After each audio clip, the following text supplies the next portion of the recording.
On the 6th of December 1912 CE, a German archaeologist named Ludwig Borchardt was supervising the excavation of a sculptor's workshop at the site of Tel El Amarna in Middle Egypt when his workers uncovered something that stopped him. It was a painted limestone head, approximately 50 centimeters tall, resting in the rubble of a room that had not been entered in approximately 3,300 years. The head showed a woman wearing a flat-topped blue crown, her neck long and straight, her features composed with a quality of individualized precision that made it immediately clear this was not a conventional portrait. This was the deliberate recording of a specific person's face, the kind of intentional, careful, individualized characterization that the sculptor's workshop at Amarna had developed to a level unsurpassed in the history of Egyptian portraiture. Borchardt's field notebook entry for that day is one of the most understated documents in the history of modern archaeology. He wrote, in German, something that translates roughly as, "Suddenly, we had the most alive Egyptian artwork in our hands. You cannot describe it, you must see it." The head was the portrait of Nefertiti, the great royal wife of the pharaoh Akhenaten, the woman at the center of the most dramatic religious and political revolution in the history of the Egyptian state, and the subject of more popular fascination, more scholarly controversy, and more persistent unsolved mystery than almost any other figure in the entire history of the ancient world. The bust is now in the Neues Museum in Berlin, where it has been since 1923 CE, and it is one of the most recognized images in the history of art, and we do not know where she is buried. This is the specific mystery at the center of Nefertiti's story, the mystery that makes the extraordinary richness of the evidence about her life and her public role even more striking. We have the bust. We have the relief carvings at Amarna that show her in more varieties of royal action, smiting enemies, performing rituals, driving chariots, making offerings, than almost any previous Egyptian queen. We have the specific quality of an extraordinary representational tradition that recorded her face with more consistency, more detail, and more individualized precision than almost any other figure in the New Kingdom's long history. And we do not know where she was buried. Her tomb has never been found with certainty. Her mummy has not been securely identified. The specific events of the last years of her life, the specific question of what happened to her after her name disappears from the surviving record in approximately year 12 of Akhenaten's reign, are the subject of the most actively contested debate in the scholarship of the Amarna period, and the specific possibility that she did not disappear at all, that she continued to govern Egypt under a different name, possibly as a co-pharaoh or even as a sole ruling pharaoh in her own right, is the specific hypothesis that the most recent scholarship has found the most compelling. By the end of tonight, you are going to understand not just who Nefertiti was and why she matters, but why the specific combination of her extraordinary visual presence and her extraordinary historical mystery is one of the most instructive puzzles in the entire history of the ancient world. The most famous face from the ancient world, the missing tomb, the woman who may have governed Egypt after her husband's death, and the question that no scholar has yet answered with certainty: where is she? Before we get started, if you find these stories as fascinating as we do, take a second to like the video or subscribe. It is a simple action, but it helps this channel reach more curious minds like yours. Now let's begin. The specific question, where is Nefertiti, has driven archaeological investigation, scholarly debate, and public fascination for more than a century. It is not a simple question. The specific reasons why it cannot yet be answered, despite the extraordinary richness of the evidence for every other dimension of her life, are among the most instructive things that this account has to offer about the specific character of the archaeological record of the New Kingdom and the specific challenges of working with it. The evidence for her existence and her authority is extraordinary. The bust in Berlin, the relief carvings at Amarna, the surviving texts of the Amarna period, the specific administrative and artistic program of Akhenaten's reign, in which her presence is so thoroughly embedded that it is impossible to understand the Amarna revolution without understanding her central role within it. All of this is the evidence for a woman who was one of the most visible figures in the entire history of the Egyptian New Kingdom. And then, sometime around year 12 of Akhenaten's 17-year reign, with approximately 5 years remaining before the pharaoh's death and the end of the Amarna experiment, her name stops appearing in the surviving record with its previous regularity. The bust was found in a sculptor's workshop that had been abandoned. The capital she had helped build was eventually abandoned, and the specific account of what she did in the last years of her life and where she was buried when she died is among the most uncertain things about one of the most famous figures from the ancient world.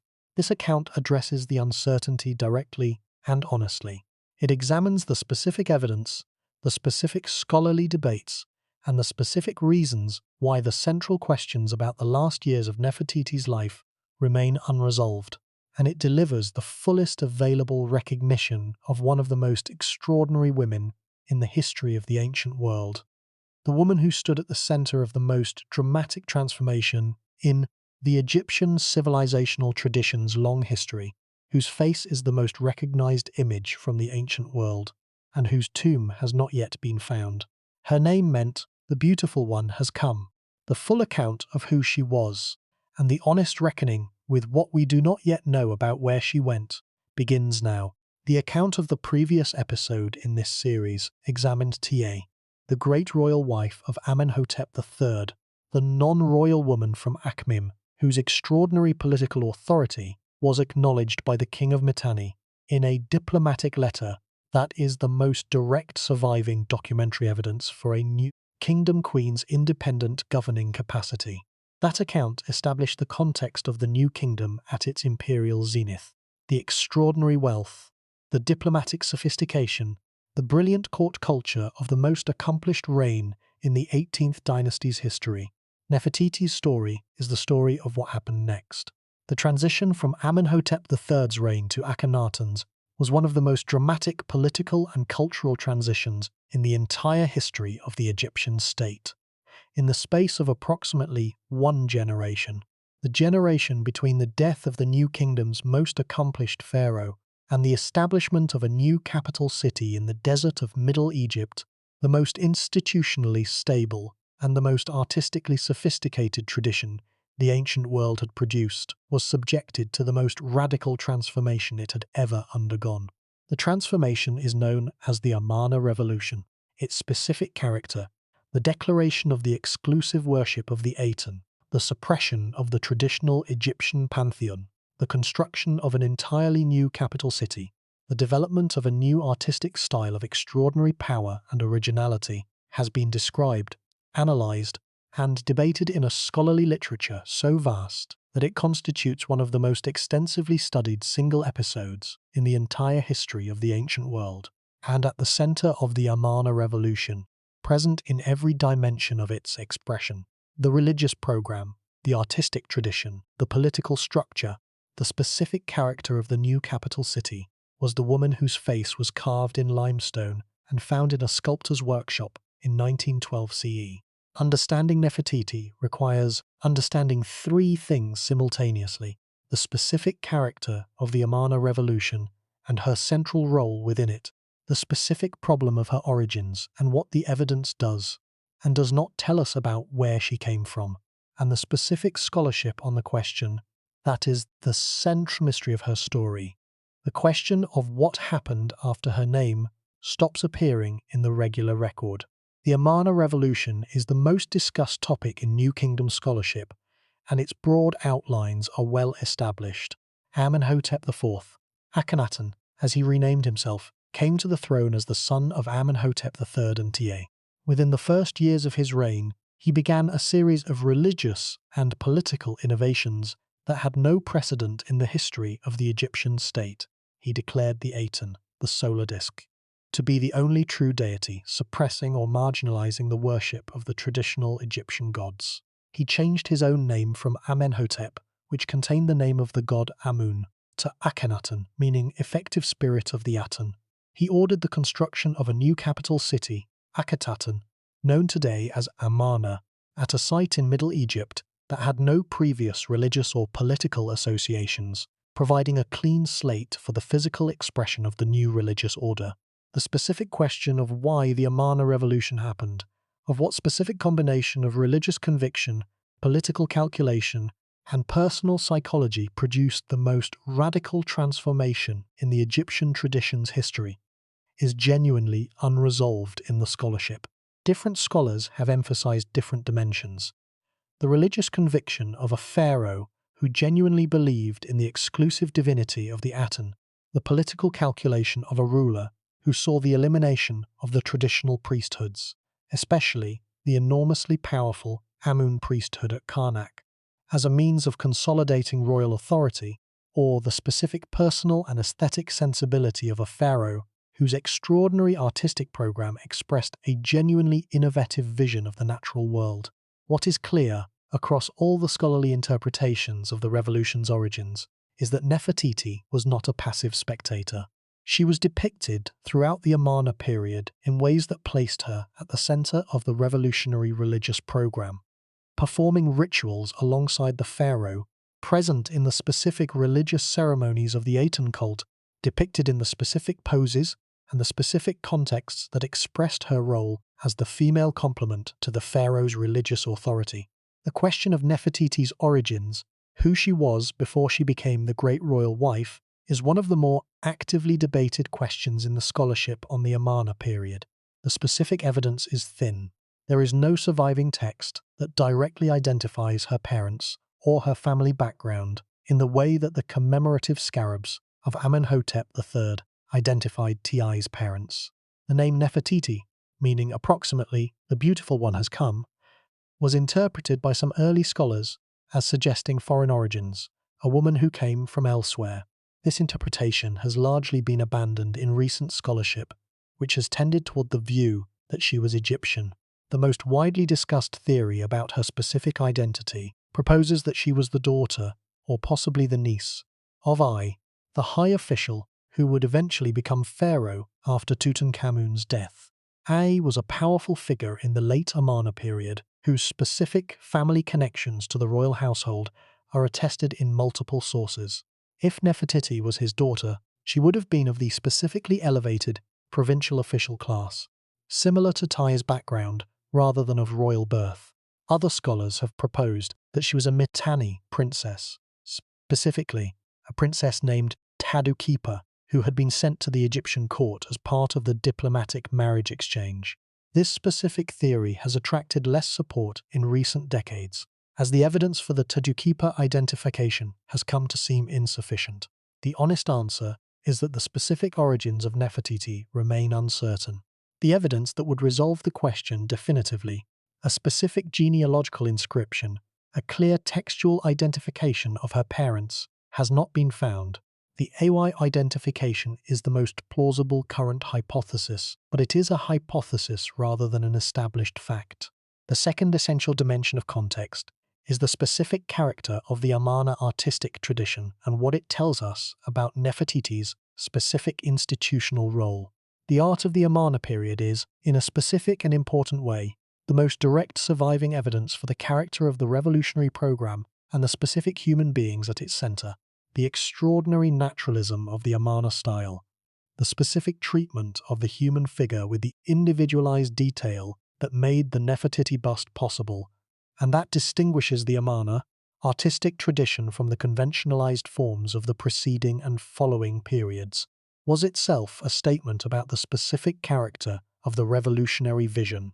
And within that tradition, the treatment of Nefertiti was extraordinary. She was depicted in more varieties of royal action than any previous Egyptian queen, performing the smiting of enemies, normally a pharaoh's exclusive pose, offering to the Aten alongside her husband, driving a chariot, and, in the specific religious iconography of the Amarna cult, serving as the essential female principle of the creative divine force that the Aten represented. The specific completeness and the specific elaboration of her representation in the Amarna artistic program was not simply the reflection of a beloved queen. It was the specific institutional statement about the character of her role in the revolutionary program. The scale of the scholarly tradition that has engaged with all of these dimensions of Nefertiti's story is among the most extensive in Egyptology. Cyril Aldred's comprehensive study of the Akhenaten period established the foundational framework. Donald Redford's analysis added the specific political and administrative dimensions. Mark Gabold's work on the later Amarna period and the question of Nefertiti has been among the most influential in recent decades. Nicholas Reeves's theory about a hidden chamber in Tutankhamun's tomb generated the most public attention of any Egyptological claim in recent years, and Joanne Fletcher's accessible account of the search for Nefertiti brought the story to the broadest available audience. All of this scholarship is behind the account that follows. The foundation is established. The scale is clear. The core problem, the most compelling mystery in the scholarship of the Amarna period, is about to be named. The core problem is the missing tomb. But before it is named, the foundation section needs one more element: the specific character of the Nefertiti bust and what it represents, not simply as a work of art, but as the specific historical document that has shaped the entire modern understanding of the woman it depicts. The bust was found in the workshop of the sculptor Thutmose, a specific ancient Egyptian craftsman whose personal name has survived because his workshop was excavated and his name was found in an inscription at the site. Thutmose's workshop at Amarna contained a remarkable collection of sculptor's models, unfinished pieces, practice works, and finished portraits that collectively represent the most concentrated surviving deposit of Amarna period sculptural work in existence. The Nefertiti bust was the finest object in the collection. The specific condition of the bust, the one empty eye socket, the slight asymmetry between the two sides of the face, has been the subject of extended analysis and debate. The missing left eye, the right eye, is inlaid with rock crystal and painted with extraordinary precision, creating the effect of a living gaze, was probably never completed. The bust may have been a master model used for the creation of other portraits, rather than a finished object intended for dedication or display. The specific technical analysis of the piece, conducted by conservators of the Berlin Neues Museum, has confirmed the exceptional quality of the workmanship, while also establishing that the naturalistic perfection of the face includes specific asymmetries, differences between the two sides, that are themselves evidence of the intentional individualization of the portrait. The German archaeologist Ludwig Borchardt, who found the bust and who was responsible for its export from Egypt to Germany, has been a controversial figure in the subsequent history of the object. The specific circumstances of the export, conducted under the partage system that governed the division of archaeological finds between excavating institutions and the host country, have been the subject of extended dispute between Egypt and Germany. Egypt has repeatedly requested the return of the bust, arguing that its export was either improperly negotiated or improperly executed. Germany has consistently refused, arguing that the export was legal under the rules that applied at the time. The dispute remains unresolved and the bust remains in Berlin.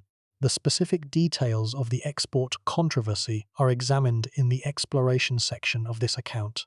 For the foundation, what matters is the specific quality of the object itself, the specific reason why it has become one of the most recognized images in the history of art, and one of the primary reasons why Nefertiti's face is more familiar to the modern world than the face of almost any other person from the ancient world.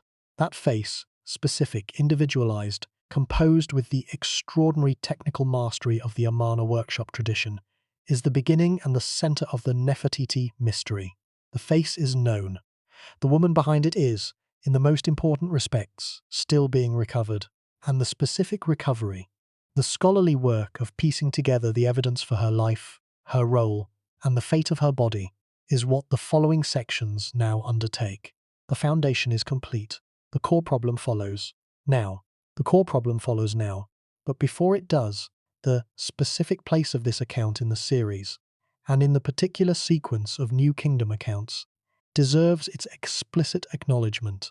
The preceding account examined the political intelligence behind the most accomplished reign in the New Kingdom's history, the woman to whom the King of Mitanni wrote, because she was the institutional authority who mattered. Ti was Akhenaten's mother. She was Nefertiti's mother-in-law. She was the specific institutional and personal presence at the New Kingdom's zenith, whose specific authority established what was possible for a woman in the 18th dynasty's governing tradition. Nefertiti built on this tradition. She extended it, in the specific context of the most radical political transformation in the New Kingdom's history, to a form of institutional prominence that went beyond even TI's extraordinary expression of queenly authority. The colossal statues at Karnak, the giant figures that Akhenaten erected at the start of his revolutionary program, show Nefertiti at full pharaonic scale, performing the rituals of the Aten cult in the specific forms that had previously been the exclusive expression of the pharaoh's divine authority. She was not the queen beside the pharaoh. She was the essential female complement to the pharaoh's essential male authority, the specific theological partner in a religious program that required both. This specific character of her institutional role, as the female theological partner rather than simply the consort, is what distinguishes Nefertiti's position from even Tia's extraordinary queenly authority, and it is what makes the mystery of her disappearance from the record so particularly significant.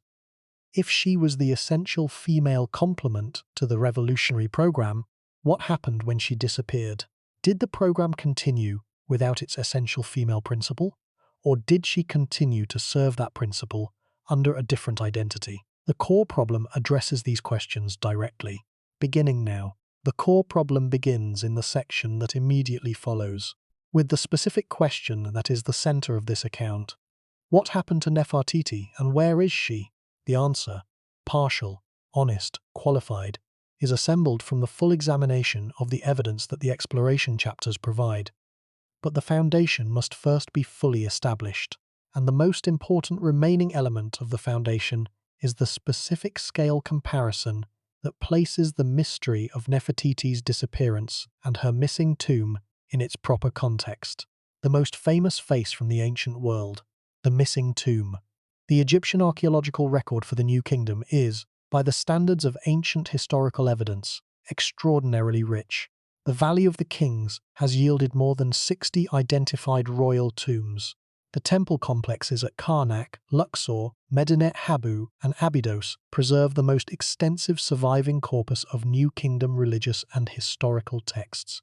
The administrative documents of the period, papyri, ostraca, inscriptions, give a remarkably detailed picture of the governing apparatus of the imperial state. And yet, the specific burial place of the woman, whose face is the most recognized image from the entire ancient world, has not been identified with certainty.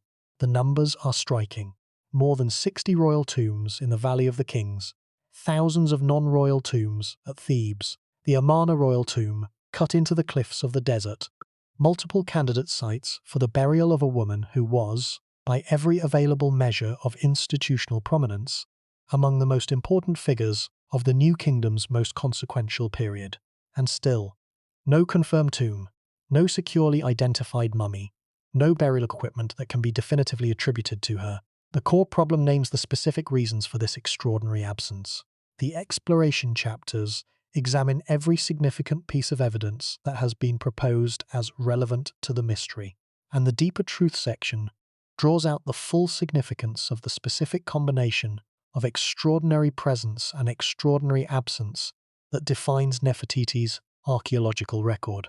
The extraordinary presence, the extraordinary absence, both Nefertiti, both beginning to be fully examined now in the core problem section that follows immediately. The core problem follows immediately, with the full weight of the foundational context established in this section, the Amarna revolution and Nefertiti's central role within it, the uncertainty of her origins, the extraordinary portrait tradition that made her face the most recognized image from the ancient world, the specific scale of the absence, the missing tomb in the richest archaeological landscape in the history of the ancient world, and the specific scholarly tradition that has been working for more than a century to recover what the evidence will allow about the most famous and the most mysterious woman of the Egyptian New Kingdom. The core problem, beginning now, in the section that immediately follows. Her name meant the beautiful one has come, The account of where she went begins now. Now, in the section that follows, the core problem, the mystery of the disappearance and the missing tomb, the specific evidence and its specific limits, the scholarly debates and their specific current state. All of it beginning now with the honest acknowledgement that the central questions about the last years of Nefertiti's life are genuinely unresolved, and that their being genuinely unresolved is one of the most important things about the state of New Kingdom scholarship. The genuinely unresolved, the important things, the scholarship, all in the core problem section. Beginning now. Her name was Nefertiti. The core problem begins. The core problem begins in the section that follows, with the four main questions that the scholarship on Nefertiti has been working to answer. Who was she before she became the great royal wife? What was her specific role in the Amarna revolution? What happened after her name disappeared from the regular record in year 12? And where is she buried? 4 questions. The scholarship on the Amarna period has made progress on all 4. None of them has been definitively resolved, and the specific character of the progress, the specific evidence that has been adduced, the specific arguments that have been made, and the specific reasons why each question remains open, is what the following sections now examine. Section 3. The core problem. Her name was Nefertiti. Beginning now. 4 questions, each one important, each one still open, each one the subject of active scholarly investigation and genuine scholarly disagreement. The account of the investigation and the disagreement, and the specific reasons why each question matters for the understanding of the Amarna period and of the Egyptian civilizational tradition more broadly, is what the core problem section and the exploration chapters now provide. The investigation, the disagreement, the reasons why each question matters, all in the following sections, all building toward the full picture, the most complete available account of the most famous and the most mysterious woman of the Egyptian New Kingdom. Her name was Nefertiti. The account begins. Section 3. Now, the account of the most famous face from the ancient world, whose tomb remains missing and whose final years remain among the most contested questions in New Kingdom scholarship. The foundation is established, the scale is clear, the 4 questions are named, the answers, partial, honest, and carefully qualified, begin in the section that immediately follows. Beginning now in section 3, with the core problem, the specific mystery that is the center of this account, and the specific reason why the most famous face from the ancient world is still, in the most important respects, not yet fully recovered. The specific mystery, the specific reason, the most famous face, the missing tomb, all beginning now. In the section that follows, her name was Nefertiti. The core problem begins. The foundation and the scale are fully established. 3 contextual dimensions have been developed. The Amarna revolution and Nefertiti's central role within it, the uncertainty of her origins, and the specific scale of the absence, the most famous face from the ancient world without a confirmed tomb in the richest archaeological landscape the ancient world produced. 3 specific scholarly traditions have been identified. The Amarna period specialists, the art historians of the Amarna portrait tradition, and the recent debate surrounding the possible identification of hidden chambers in the Valley of the Kings. All of this is the foundation, and from this foundation, the specific examination of the evidence, careful, honest, qualified, begins in Section 3. Section 3. The core problem, the missing tomb, the disappeared queen, the most compelling mystery in the scholarship of the Egyptian New Kingdom. Beginning now, the most compelling mystery in the scholarship of the Egyptian New Kingdom. In the entire history of the ancient world's most extensively studied civilization. Beginning now, her name was Nefertiti. The account of her story, the extraordinary presence, the extraordinary absence, the questions that remain, is about to be given in the full detail the evidence supports. Beginning now, in Section 3. Section 3 begins now, in the section that immediately follows, with the 4 questions named in the preceding paragraph: who, what role, what happened, where buried, examined in the full detail they deserve. Each question addressed with the specific evidence available and the specific acknowledgement of what the evidence does not yet allow us to say. The full detail, the specific evidence, the honest acknowledgement, all in section 3. Now, her name was Nefertiti, the beautiful one has come. The account of where she went, and where the scholarship of the past century has been looking, begins now.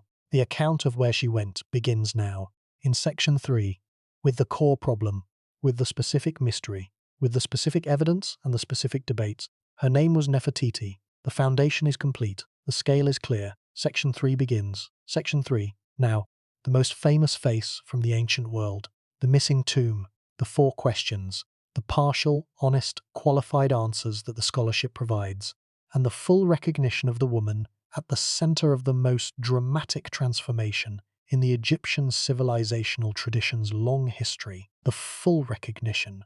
Beginning now, in the section that follows, her name was Nefertiti. Her name was Nefertiti. Section 3 begins. The core problem, the mystery, the recognition. Now. Now. In the section that immediately follows, the core problem, the 4 questions, the scholarship, the evidence, the honest acknowledgement of what remains unresolved. Her name was Nefertiti. The account begins in section 3. The account begins. The core problem is named below. The exploration follows. The deeper truth develops. The implications reflect. And the closing delivers the final recognition of the most famous and the most mysterious woman in the history of the ancient Egyptian New Kingdom. All beginning now. All in the sections that follow. Her name was Nefertiti. Section 3 begins now. Section 3 begins now. The core problem, the mystery of the disappearance and the missing tomb. The most contested question in the scholarship of the Amarna period. Her name was Nefertiti. The beautiful one has come. And now we ask, where did she go? Where did she go? Section 3 answers that question as fully as the available evidence allows, which is not, in the most important respects, fully enough, but more fully than the popular telling of the ancient world story has typically acknowledged. Beginning now. Her name was Nefertiti. Section 3. Section 3. Now. The core problem. The missing tomb. The disappeared queen. All examined in the section that immediately follows. In the full detail that 100 years of Egyptological scholarship and several recent dramatic claims have made possible. The 100 years. The dramatic claims. The full detail. Beginning now. Beginning now. In section 3. With Nefertiti. With the Amarna Revolution. With the sculptor Thutmose and his workshop. With the missing tomb. And with the question that no scholar has yet answered with certainty. Where is she? Her name was Nefertiti. The core problem begins now. Section 3 begins now, with the core problem, the most contested mystery in the scholarship of the Amarna period, examined in the full detail that the evidence and the scholarship together permit. The foundation is established, the scale is understood, the questions are named, and the answers, such as they are, begin now. The answers begin now, such as they are. The honest, qualified, partial answers that the specific combination of extraordinary evidence and extraordinary absence permits. Beginning in the section that follows. Section 3. Her name was Nefertiti.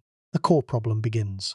The core problem begins in the section that immediately follows. Now, with the full weight of the contextual foundation established here behind the argument that is about to be made about the most famous and the most mysterious woman of the Egyptian New Kingdom.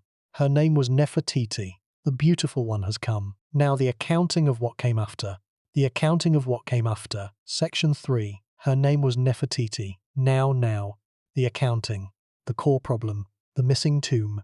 Section 3. The most famous face from the ancient world, examined in the full detail of what we know and do not know. Her name was Nefertiti. Her name was Nefertiti. The foundation section is complete. Section 3 begins immediately. The core problem. The missing tomb. The queen who disappeared from the record and whose burial has never been found. The full account begins now. The full account begins now. In section 3. With the core problem. With the mystery. With Nefertiti. Now. Section 3. The core problem. Beginning now. Her name was Nefertiti. The beautiful one has come. The accounting of what came after begins in the section that immediately follows. The section follows now. Now. Section 3 begins. The core problem of Nefertiti's story has 2 inseparable dimensions. The first is the mystery of the disappearance. The specific question of what happened after her name, ceased to appear in the regular administrative and artistic record of the Amarna period, approximately in year 12 of Akhenaten's reign.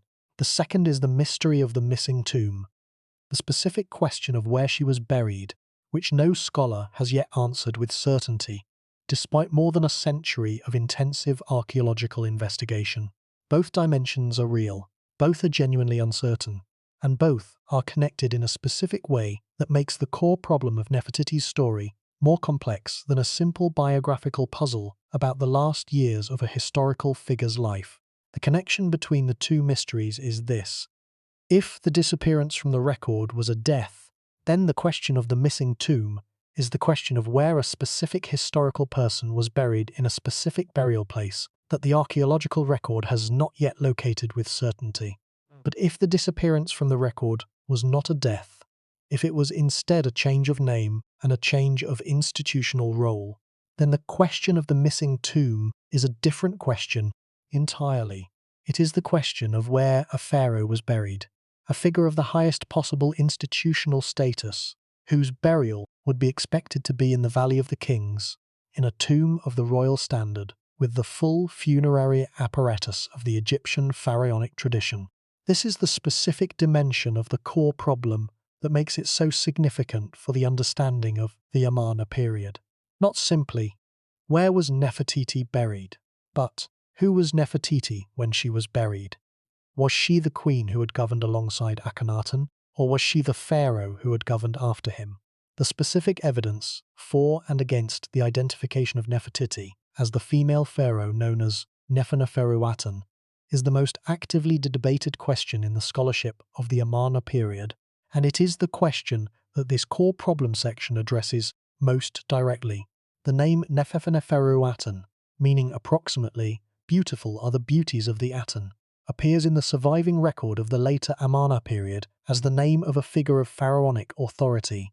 The specific inscriptions that name this figure have been found at multiple sites and in multiple categories of object. The specific gender of the figure is attested as female in the surviving evidence. The grammatical forms of the associated texts are feminine, leaving little doubt that the Neferneferuaten who appears in the later Amarna record was a woman. The question is which woman? Two candidates have been most seriously proposed. Nefertiti herself, who would have changed her name and her institutional role in approximately year 12 of Akhenaten's reign, becoming either his co-pharaoh or a regent governing alongside him, and Meritaten, the eldest daughter of Akhenaten and Nefertiti, who is also attested in the later Amarna record as a figure of considerable institutional prominence. The specific argument for Nefertiti as Neferneferuaten, most fully developed by the Egyptologist Mark Gabold, rests on several categories of evidence. The most important is the specific overlap between the name Nefertiti and the name Neferneferuaten. Both contain the element Nefer, beautiful, in a way that would be consistent with the specific practice of Amarna period name changes, in which figures typically retain specific elements of their previous names in their new ones. The second is the specific evidence from the royal cartouches, the oval rings within which the names of pharaohs were inscribed, that appear in the later Amarna period with feminine grammatical forms, which is consistent with a female ruler, and whose specific name forms are most plausibly read as versions of a name that includes the Nefer element. The argument for Meritaten as Neferneferuaten is based primarily on the specific attested importance of Meritaten in the late Amarna period.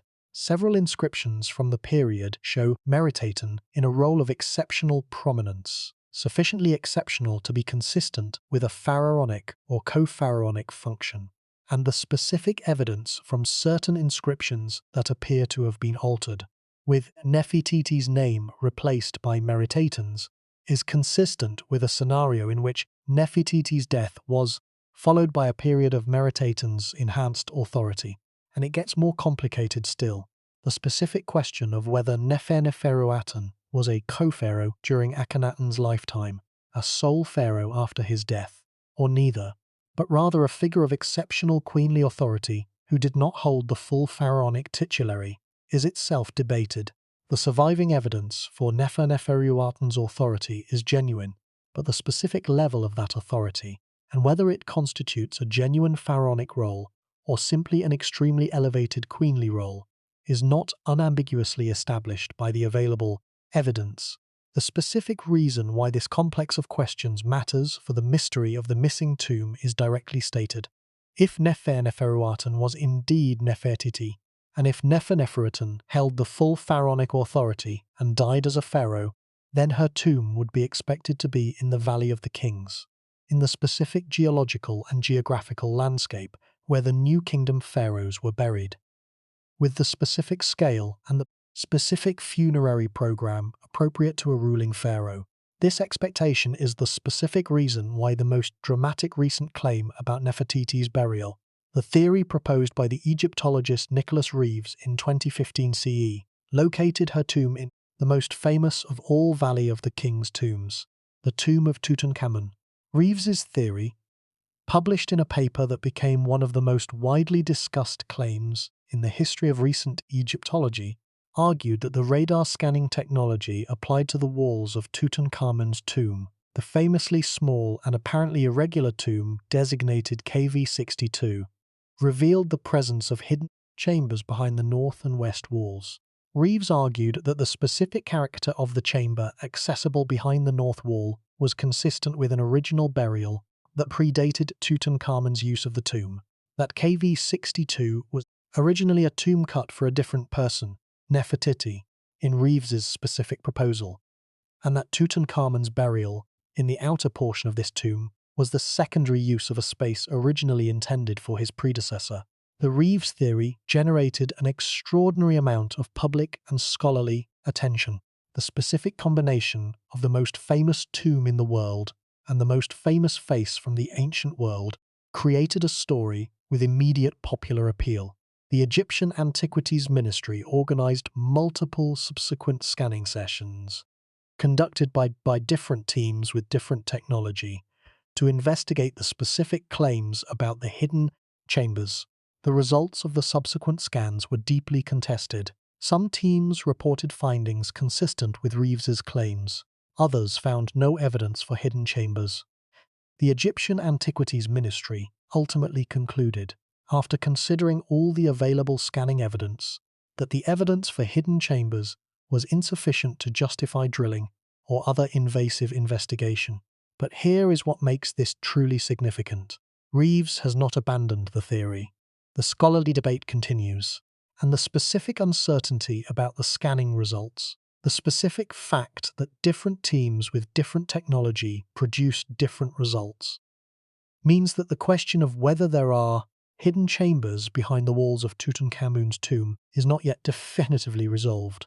The core problem is named in its full complexity: the disappearance from the record, the possible identity as the female pharaoh Neferuaten, the theory about the hidden chambers in KV62, and the specific scholarly uncertainty that characterizes all three dimensions of the mystery. But here is what makes this truly disturbing. This is not an obscure uncertainty about an obscure figure. This is an uncertainty about the most famous face from the ancient world, in the most extensively excavated landscape in the history of archaeology. After more than a century of the most intensive scholarly investigation, we have been looking for her for more than 100 years, and we have not found her.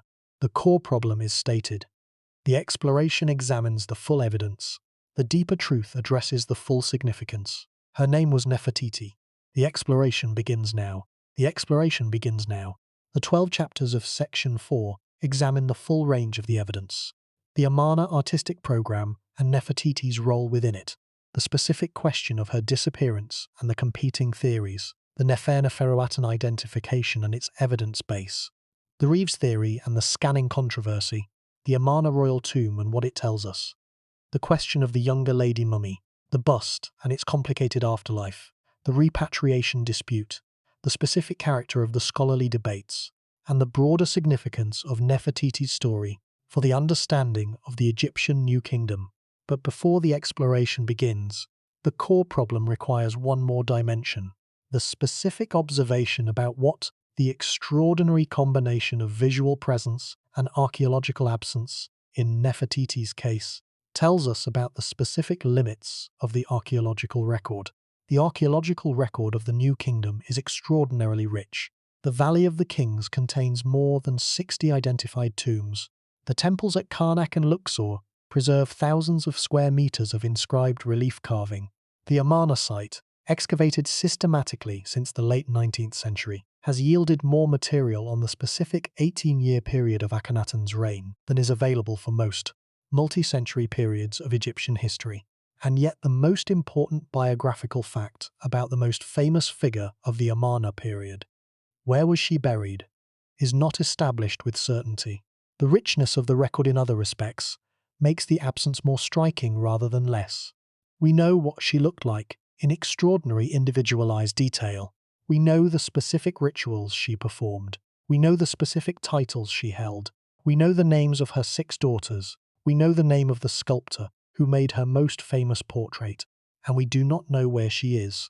A specific reason for this specific absence, in the midst of this specific richness, is the specific character of the end of the Amarna period and the subsequent history of the New Kingdom.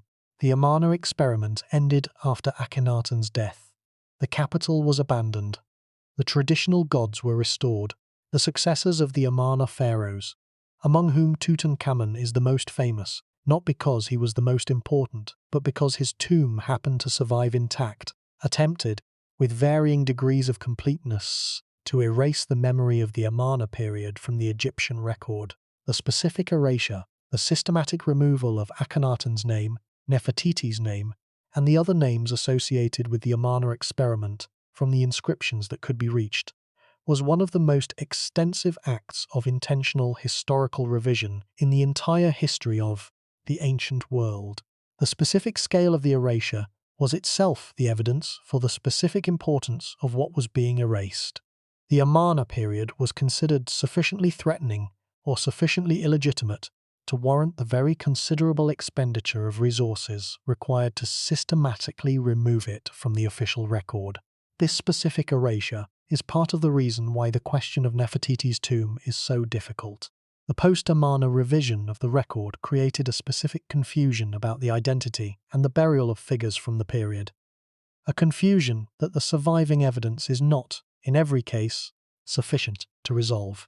The figure who was buried in a specific tomb may have had their identity obscured by the revision. The specific attribution of specific burials to specific individuals may have been deliberately confused by the post-Amarna program of historical revision. In this specific context, the richest archaeological landscape in the ancient world, subjected to one of the most extensive programs of intentional historical revision in the ancient world's history, the specific absence of Nefertiti's confirmed tomb is both more understandable and more poignant than it might initially appear. More understandable, the revision would have had the specific effect of obscuring the specific identity of her burial if she had been buried under the name Neferuaten or under any other name associated with the Amarna period. More poignant, the revision was ultimately unsuccessful because the bust survived in the abandoned workshop, because the specific inscriptions that preserved her name were too numerous and too widely distributed to be completely erased, and because the modern archaeological tradition has spent more than a century working to recover what the ancient program of revision attempted to obscure.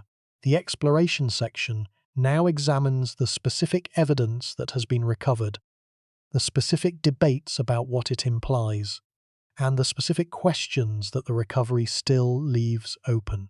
Her name was Nefertiti. The exploration begins in 12 chapters, in the section that immediately follows. Beginning now, in the 12 chapters, with the full evidence, with the specific debates, with the honest acknowledgement of what the evidence does and does not allow us to say. Her name was Nefertiti. The core problem is named. The exploration begins now, in section 4. But first, one more specific observation that the core problem section must make before yielding to the exploration. The core problem of Nefertiti's story is not simply an archaeological problem. It is an epistemological problem. A problem about the specific limits of historical knowledge. When the surviving record has been subjected to deliberate revision, when the most important surviving evidence is visual rather than textual, and when the questions that matter most are precisely the questions that the surviving evidence is least equipped to answer. The epistemological problem is this: the specific evidence for the most important questions about Nefertiti's last years. What happened after year 12, whether she became Neferuaten, where she was buried, is either absent or genuinely ambiguous. The absence and ambiguity are not simply gaps in a record that would otherwise be complete. They are, at least in part, the specific product of the intentional historical revision that the post-Amarna period imposed on the record.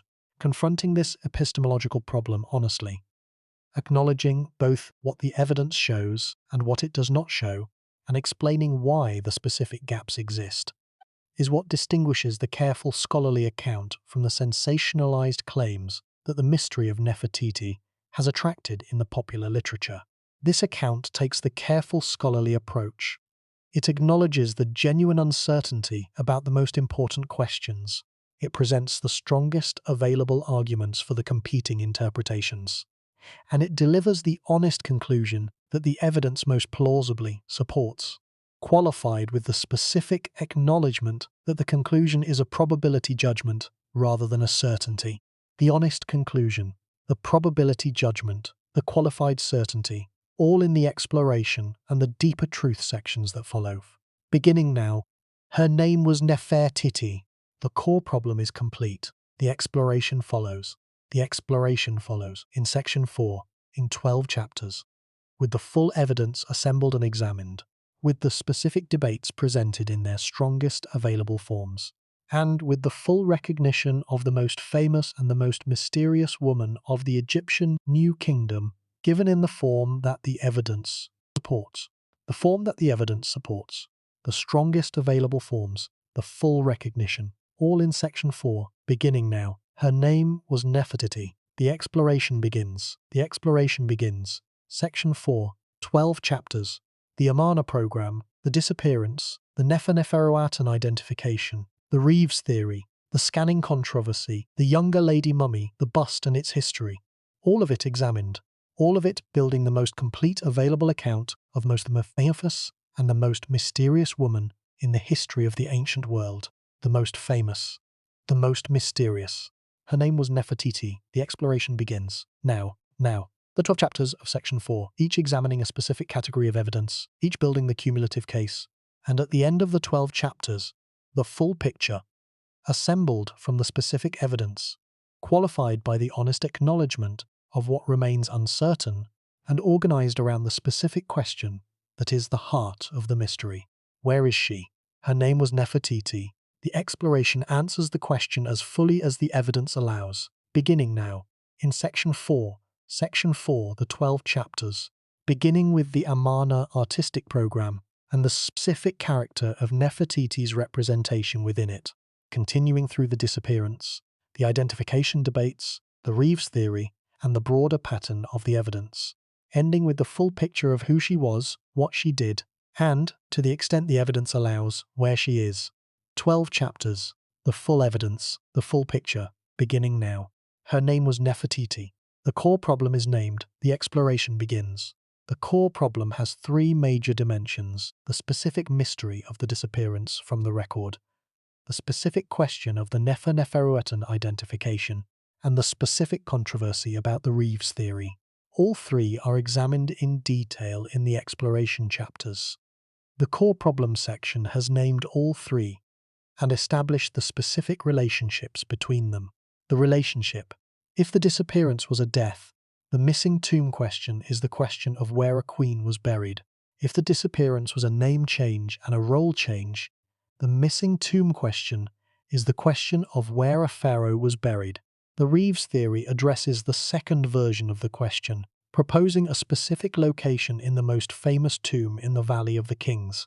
The scanning controversy is the question of whether the specific evidence for that location is sufficient to act on. All of this in the exploration, all of it beginning now. In section 4, her name was Nefertiti. Now, in section 4, the exploration of each specific dimension of the evidence, the specific character of the arguments for each major interpretation, and the specific conclusion that the balance of evidence most plausibly supports. held with the specific humility that genuine scholarly uncertainty demands. Her name was Nefertiti. The exploration begins now, in 12 chapters, beginning with Chapter 1. Chapter 1 examines the Amarna artistic program and the specific character of Nefertiti's representation within it, the most extensively preserved dimension of the evidence for her life and her institutional role, and the dimension that most directly establishes both the extraordinary quality of her presence at the Amarna court and the specific institutional significance of the role she occupied. The Amarna artistic program, the specific representation, the extraordinary presence, the institutional significance, all in Chapter 1, all beginning now. In Section 4, her name was Nefertiti. Section 4 begins now. The 12 chapters of exploration, the full evidence, the full picture of the most famous and the most mysterious woman of the Egyptian New Kingdom. Her name was Nefertiti. The exploration begins. Chapter 1. The Amarna artistic program. Now, the core problem is complete. Its 3 dimensions are named: the disappearance, the Nefertiti identification, and the Reeves theory. Its epistemological character is described. The specific limits of historical knowledge when the record has been deliberately revised, and when the most important questions are precisely the ones the evidence is least equipped to answer, and its broader significance is established. This is not simply a biographical puzzle about the last years of a historical figure's life.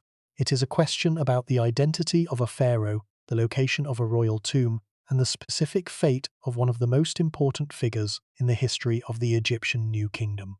The exploration now examines the full evidence behind all 3 dimensions. The full evidence behind all 3 dimensions, beginning now, in the 12 chapters, in Section 4.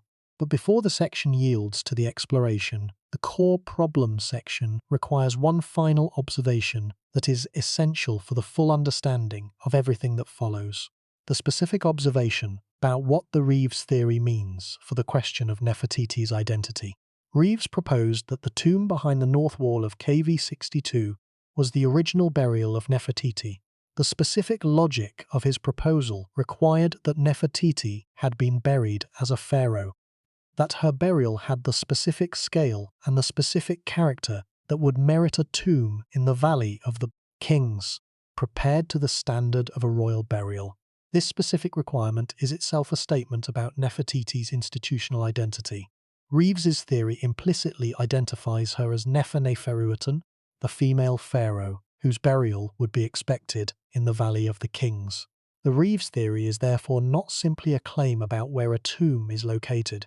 It is a specific claim about who Nefertiti was in the last years of her life, a ruling pharaoh, buried in the Valley of the Kings, in a tomb that was subsequently repurposed for Tutankhamun's burial.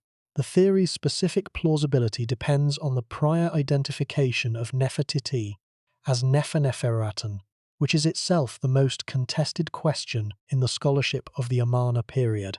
The specific connection between the identification debate and the location theory is the core of the core problem. You cannot assess the Reeves theory without first assessing the identification debate, and you cannot assess the identification debate without the full examination of the evidence that the exploration chapters provide. All of this is why the 12 chapters are organized in the specific sequence they are. The Amarna program and Nefertiti's role within it first, then the disappearance and the competing theories, then the Nefertiti evidence, then the Reeves theory and the scanning controversy, then the alternative burial candidates, then the broader significance. Each chapter builds on the previous one. The full picture emerges only from the full sequence. The full sequence begins now. In Section 4, Chapter 1, her name was Nefertiti. The exploration begins. Section 4 begins now. Section 4, Chapter 1, the Amarna artistic program and Nefertiti's specific role within it, the most extensive and the most directly accessible category of evidence for her life and her institutional significance. Beginning now. Her name was Nefertiti. The core problem is stated in its fullest available form. The specific connection between the identification debate and the location theory is named. The epistemological character of the problem is acknowledged. and the specific sequence of the 12 exploration chapters is explained. All of this in the core problem section, all of it behind the exploration that follows, and all of it building toward the full recognition of the most famous and the most mysterious woman in the history of the ancient Egyptian New Kingdom. The full recognition, the 12 chapters, the evidence. Beginning now in Section 4. Chapter 1. The Amarna Artistic Program. Her name was Nefertiti. The exploration begins. The core problem is complete. The section that follows begins the 12 chapters of exploration that constitute the evidentiary heart of this account. The 12 chapters of exploration. The evidentiary heart of this account. The full evidence for the most famous and the most mysterious woman of the ancient world. The mystery of Nefertiti has generated more popular attention, more popular speculation, and more popular fiction than almost any other figure in the history of the ancient world. The specific combination of the famous bust, the mysterious disappearance, and the dramatic setting of the Amarna Revolution has made her a figure of almost irresistible narrative appeal. Movies have been made about her, novels have been written about her, popular accounts have proposed theories that range from the plausible to the fantastical. This account is not in that tradition. This account is the careful, evidence-based, scholarly examination of the specific questions that the evidence permits to be addressed, held throughout at the specific level of confidence the evidence supports. Something is wrong with our assumptions when we treat the most famous face from the ancient world as simply a beautiful image divorced from the specific historical context that makes her story meaningful. The bust is not simply beautiful, it is the specific product of the most extraordinary workshop in the history of Egyptian portraiture, made for a specific institutional purpose at a specific moment in the most dramatic political transformation in the Egyptian tradition's long history. Understanding it requires understanding all of that context, and understanding Nefertiti requires understanding the bust in that full context. The full context, the careful examination, the specific level of confidence the evidence supports, all in the exploration that follows, all in the 12 chapters of Section 4, all beginning now. Her name was Nefertiti. The exploration begins. Section 4 now. Section 4 now. 12 chapters, beginning with Chapter 1 and the Amarna Artistic Program, ending with Chapter 12 and the full picture. Each chapter adding a specific dimension to the evidence. Each dimension building the cumulative case for the most complete available recognition of the woman who stood at the center of the most dramatic transformation in the Egyptian civilizational tradition's long history. The transformation, the center, the woman. Her name was Nefertiti. The beautiful one has come. The exploration now examines where she went, in the 12 chapters that follow, beginning now, in Section 4, now. The 12 chapters, the full examination, the complete picture. Her name was Nefertiti. The core problem section is complete. The exploration, 12 chapters, full evidence, careful qualification, follows immediately. The examination begins with Chapter 1, the Amarna Artistic Program, and the specific ways in which Nefertiti was depicted at the court of the pharaoh whose revolution changed the Egyptian tradition forever. Chapter 1 is the foundation for everything that follows, because it is in the specific character of her representation, the smiting pose, the co-ritual role, the unprecedented scale and elaboration of her presence in the artistic program, that the specific claim about her institutional authority is most directly expressed. The artistic program, the institutional authority, the unprecedented representation, all in Chapter 1, all beginning now, in Section 4. Section 4 begins now. Chapter 1. The Amarna Artistic Program, the most famous woman of the ancient world, the most compelling mystery in the scholarship of the Egyptian New Kingdom. Her name was Nefertiti. The core problem is named. The exploration follows. Now, in Section 4, in Chapter 1, the beautiful one has come. The exploration now begins to ask, where did she go? And in the 12 chapters that follow, the most complete available answer is assembled, one specific category of evidence at a time. Beginning now. Beginning now. Section 4, the 12 chapters. The full evidence, the full picture. Her name was Nefertiti. The exploration begins. The exploration begins. In Section 4, in 12 chapters. in the full examination of the evidence for the life, the authority, the disappearance, and the missing tomb of the woman whose face is the most recognized image from the ancient world. Her name was Nefertiti. Section 4 begins. Now, Section 4. The 12 chapters of exploration that constitute the evidentiary heart of this account of the most famous and the most mysterious woman of the ancient world.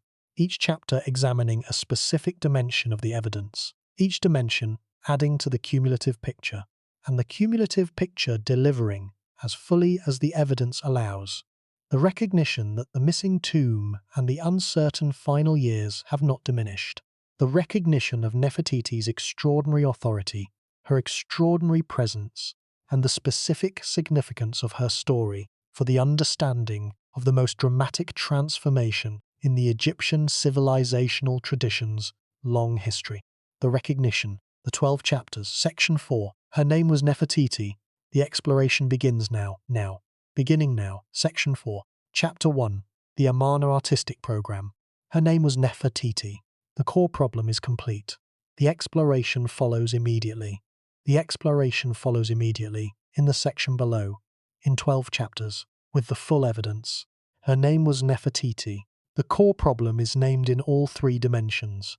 The exploration of the evidence behind those dimensions begins now, in the section that immediately follows. In the section below, the 12 chapters, the full evidence, the complete picture, the honest, qualified, careful examination of the most famous and the most mysterious woman in the history of the ancient world. The most famous, the most mysterious, the missing tomb, the disappeared queen, the woman whose face is the most recognized image from the ancient world, and whose burial has not been found with certainty, despite more than 100 years of intensive archaeological investigation. 100 years. The most intensively excavated landscape in the history of the ancient world, the most famous face, the missing burial, all of it in the 12 chapters that follow, all building toward the recognition that the evidence supports. All examined now in Section 4, beginning with Chapter 1. Her name was Nefertiti. The core problem is complete. The exploration begins. Section 4, Chapter 1, now. The recognition delivered across 12 chapters. The evidence assembled. The account given. Her name was Nefertiti. Section 4 begins. Section 4 begins now, with Chapter 1. With the Amarna Artistic Program and Nefertiti's specific role within it. With the beginning of the full examination of the evidence for the most important questions about the most famous woman of the ancient world. The most important questions. The most famous woman. The full examination. Beginning now. Her name was Nefertiti. The core problem names 3 interlinked mysteries. The disappearance from the record, the Nefer-Neferuatan identification, and the Reeves theory. The exploration chapter sequence addresses them in order. The full picture emerges only from the full sequence. The sequence begins now. Section 4, Chapter 1, Section 4, Chapter 1. The Amarna Artistic Program. Her name was Nefertiti. The core problem is complete. The sequence begins. The sequence begins now, in the section that immediately follows, with the 12 chapters, with the full evidence. Her name was Nefertiti. The exploration of the most compelling mystery in the scholarship of the Egyptian New Kingdom begins now. Section 4. Section 4 begins. Her name was Nefertiti. The exploration begins now. Chapter 1. The Amarna Artistic Program. Nefertiti at the center. The specific character of Nefertiti's representation in the Amarna Artistic Program is the most immediately accessible and the most extensively preserved category of evidence for her life and her institutional significance. The Amarna period produced an extraordinary body of representational art, relief carvings on temple walls, sculptors' models, painted decorations, and freestanding statuary, whose specific character reflected the specific theological and aesthetic vision of the Aten cult, and whose specific treatment of the human figure, including the royal figures at the cult's center, was unlike anything that had preceded it in the history of Egyptian art. Within this extraordinary body of work, the treatment of Nefertiti was distinctive in ways that have been recognized and analyzed since the beginning of systematic study of the Amarna material in the late 19th century. she was not depicted in the conventional manner of Egyptian queen consorts. The small figure beside the large pharaoh, the royal wife, in her designated supportive and decorative role, she was depicted as an active participant in the core rituals of the Aten cult, making offerings to the solar disk alongside Akhenaten, performing the specific ceremonial actions of the royal religious program, and, most strikingly, depicted in the specific smiting pose that had been the exclusive iconographic property of the pharaoh himself for more than 1,000 years of Egyptian representational tradition. The smiting pose, the image of the ruler raising a mace or a sword above a kneeling enemy, was not simply a depiction of military action. It was a specific theological statement. The claim that the person depicted held the divine authority to maintain the cosmic order by destroying its enemies. In the conventional Egyptian representational tradition, this pose was reserved absolutely for the pharaoh. Its application to Nefertiti at the Amarna temples, attested in the relief carvings from the early years of the reign, was a specific institutional statement about her role in the revolutionary religious program. The Egyptologist Gay Robbins, whose analysis of gender and representation in Egyptian art is the most systematic modern treatment of the subject, identified the Amarna treatment of Nefertiti as representing a genuinely new institutional conception of the queenly role, one in which the queen was not the pharaoh's complement in the sense of providing the traditional female religious functions of the royal household, but rather his theological equal in the specific ritual functions of the Aten cult. The Aten theology, with its specific conception of the solar disk as the creative force that expressed itself through both male and female principles simultaneously, required a specific female presence at the cult center whose authority paralleled the male pharaoh's authority in specific ways. Nefertiti was that presence. Her specific representation in the Amarna program expressed the specific character of her institutional role with a directness and a completeness that goes beyond any previous expression of queenly, religious authority in the New Kingdom's history. Chapter 2. A bust. Object and symbol. The limestone bust found by Ludwig Borchardt in 1912 CE is for the modern world the primary access point to Nefertiti. Its specific quality, the individualized characterization of the face, the extraordinary technical mastery of the painted surface, the specific combination of aesthetic perfection and apparent psychological presence, has made it one of the most discussed works of art in the history of the ancient world.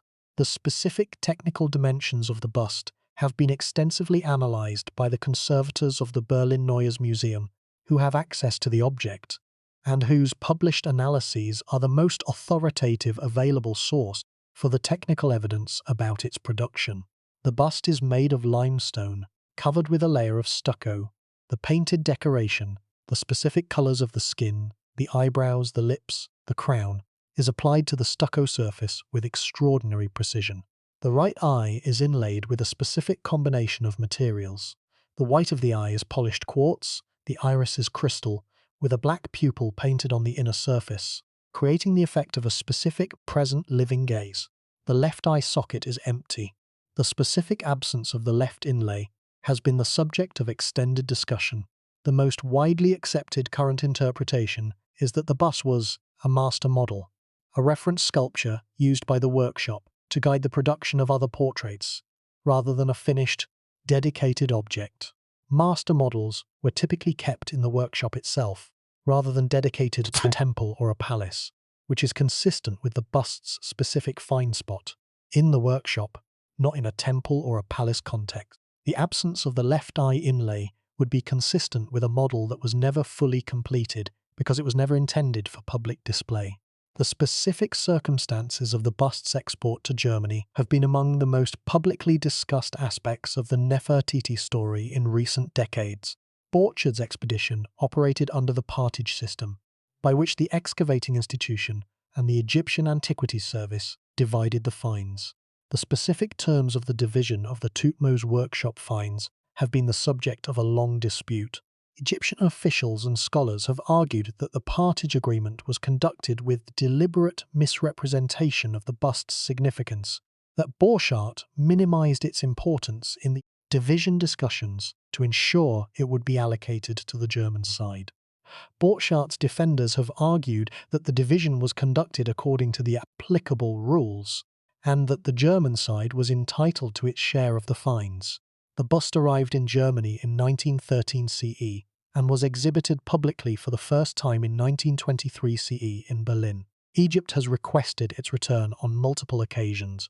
Germany has consistently declined, citing the legal validity of the original export and the fragility of the object as reasons against its transfer. Chapter 3.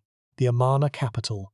The world she built. The specific character of the city that Nefertiti helped to shape. Akhetaten, the capital city built by Akhenaten in the desert of Middle Egypt, is one of the most direct available expressions of the revolutionary program of which she was a central part. Akhetaten was built on a previously uninhabited site, a broad plain on the east bank of the Nile, bounded on three sides by desert cliffs that created a natural boundary for the city and gave it its specific geographical identity. The site was chosen by Akhenaten's own account in the boundary stele that he had carved into the surrounding cliffs because it belonged to no god and no goddess, a blank slate on which the Aten cult could be expressed in its pure form without the institutional associations of the traditional religious landscape. The city was planned and built with remarkable speed. Within approximately 5 years of Akhenaten's accession, the core of the city was functional and the royal court had moved there. The specific character of the planning. The central road running the length of the city, the great Aten temples in the central area, the palace complexes, and the administrative buildings, expressed a specific urban vision that had no precedent in the history of Egyptian city building. Within this city, Nefertiti's specific presence was expressed in multiple ways. The Great Palace, the largest single structure at the site, contained specific spaces associated with her. The King's House, which appears to have been the more intimate royal residence, connected by a bridge over the central road to the Great Palace, was a space in which the daily religious program of the Aten cult was conducted, and within which Nefertiti's specific ritual role was continuously expressed. The abandonment of Akhetaten after the end of the Amarna period, the specific archaeological signature of a city that was emptied and then stripped for building material across subsequent generations, is one of the most striking available examples of the specific historical revision that the post-Amarna period imposed on the memory of the revolutionary reign. The city was not simply abandoned, it was deliberately dismantled. The temples were torn down, the carved surfaces were systematically defaced, the building materials were removed for reuse. What survived, the specific fragments, the specific inscriptions, the sculptor's workshop with the bust, survived despite the revision rather than because of it. Chapter 4. The Disappearance. Year 12 and after. In approximately year 12 of Akhenaten's reign, the documentary and artistic record of the Amarna period undergoes a specific change whose significance has been the subject of more than a century of debate.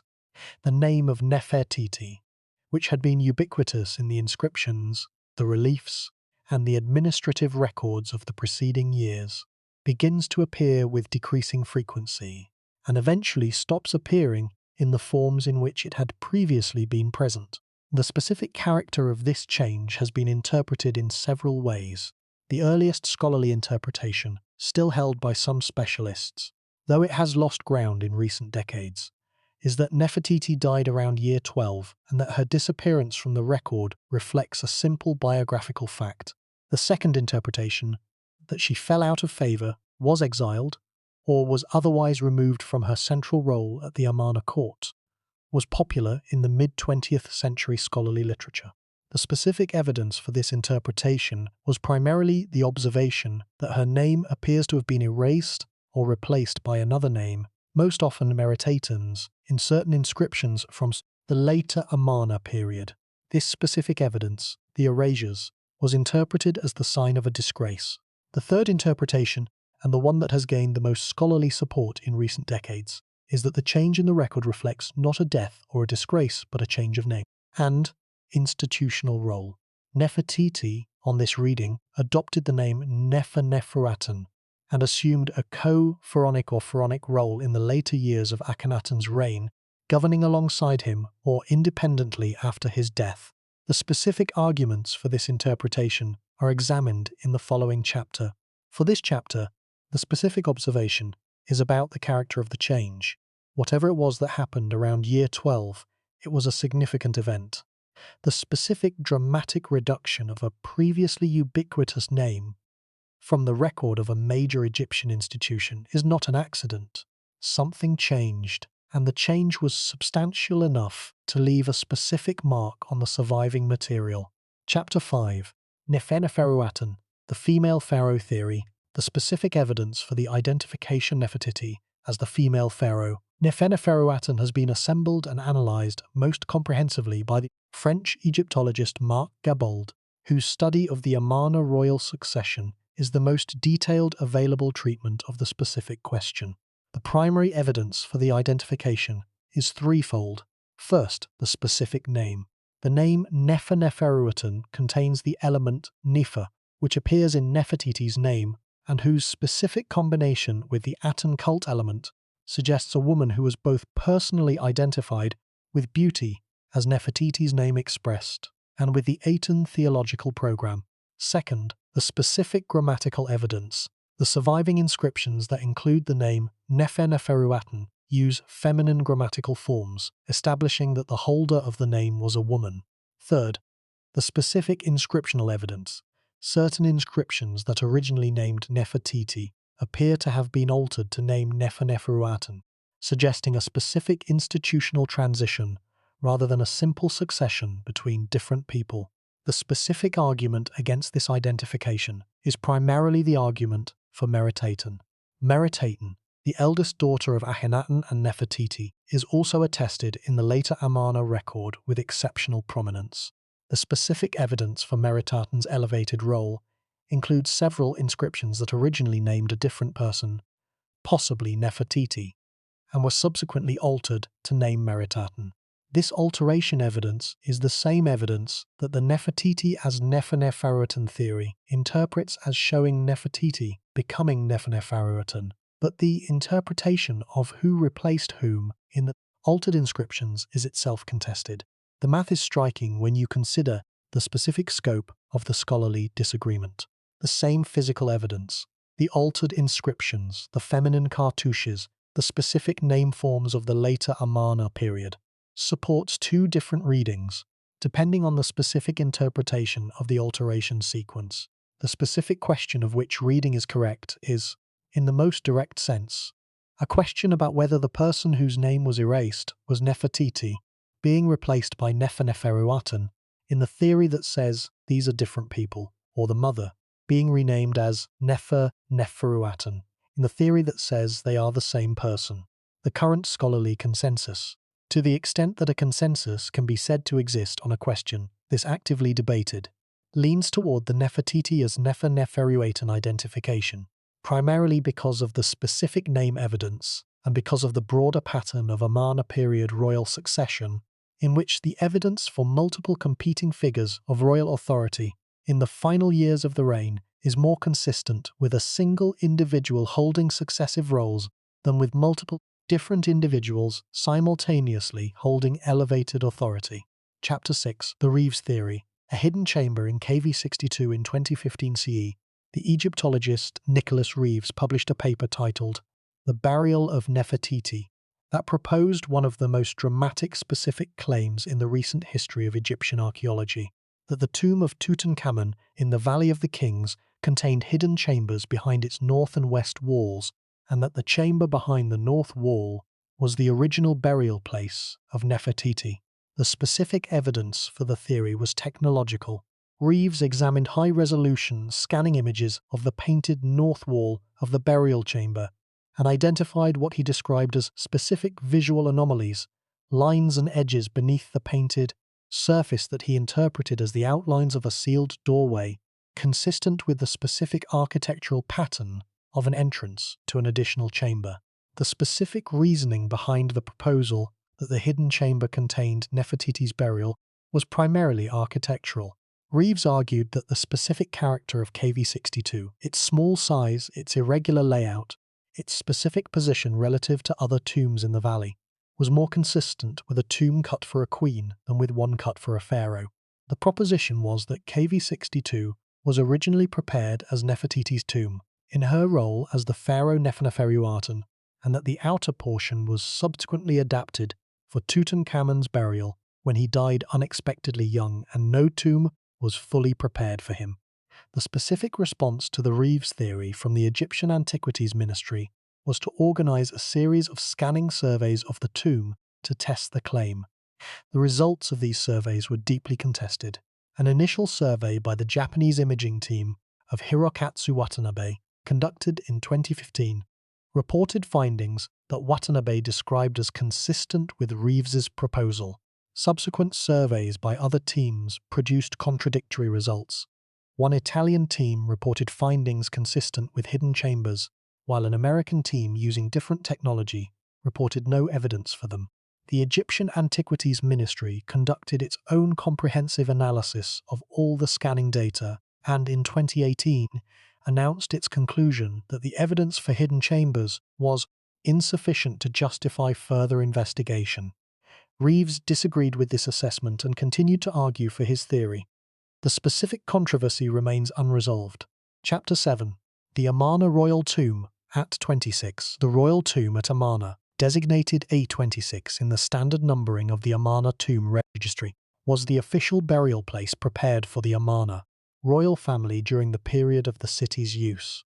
The specific character of this tomb has been the subject of extensive analysis by the archaeologists who have worked at the site, most recently the work of Geoffrey Martin and the subsequent study by Aidan Dodson.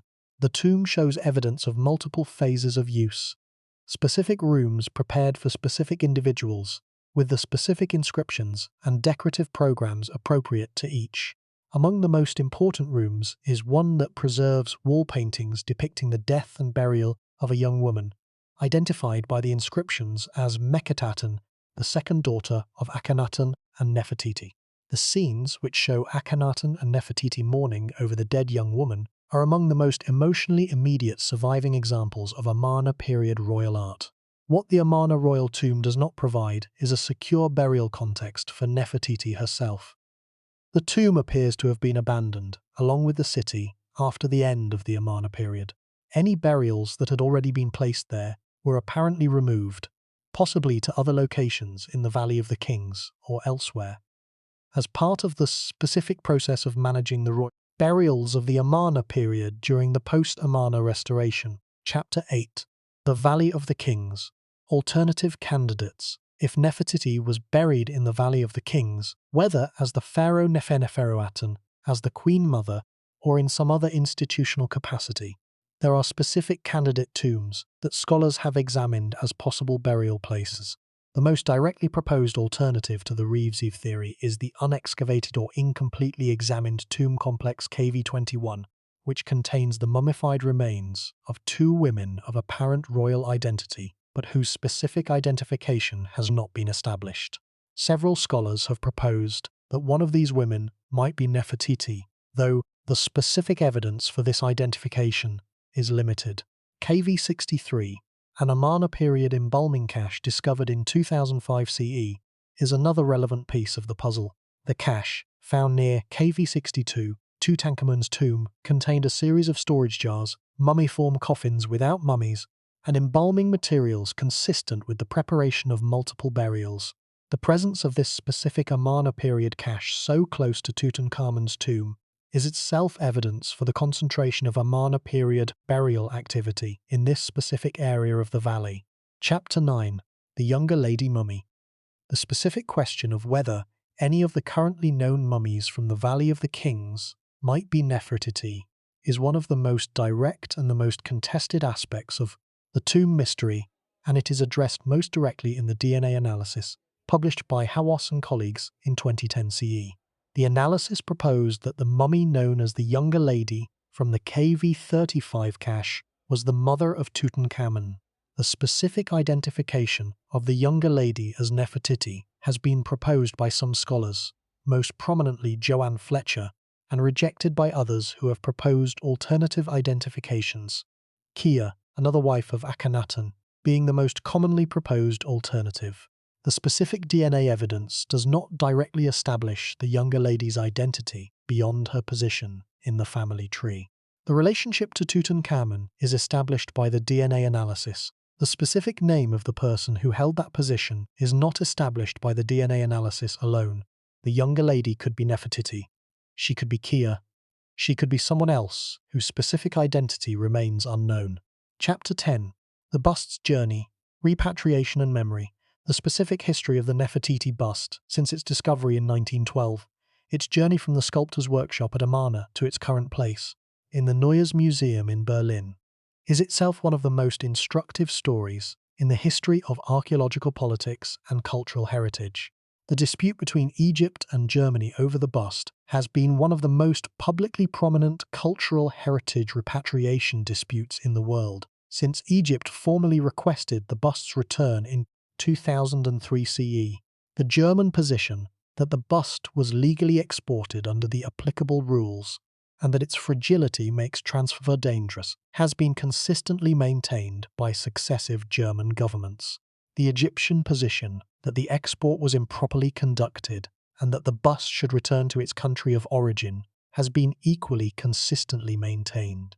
The specific argument that the export was improperly conducted rests primarily on the claim that Borchard misrepresented the bust's significance in the partage discussions, that he described it in terms that understated its quality in order to ensure it would be allocated to the German side.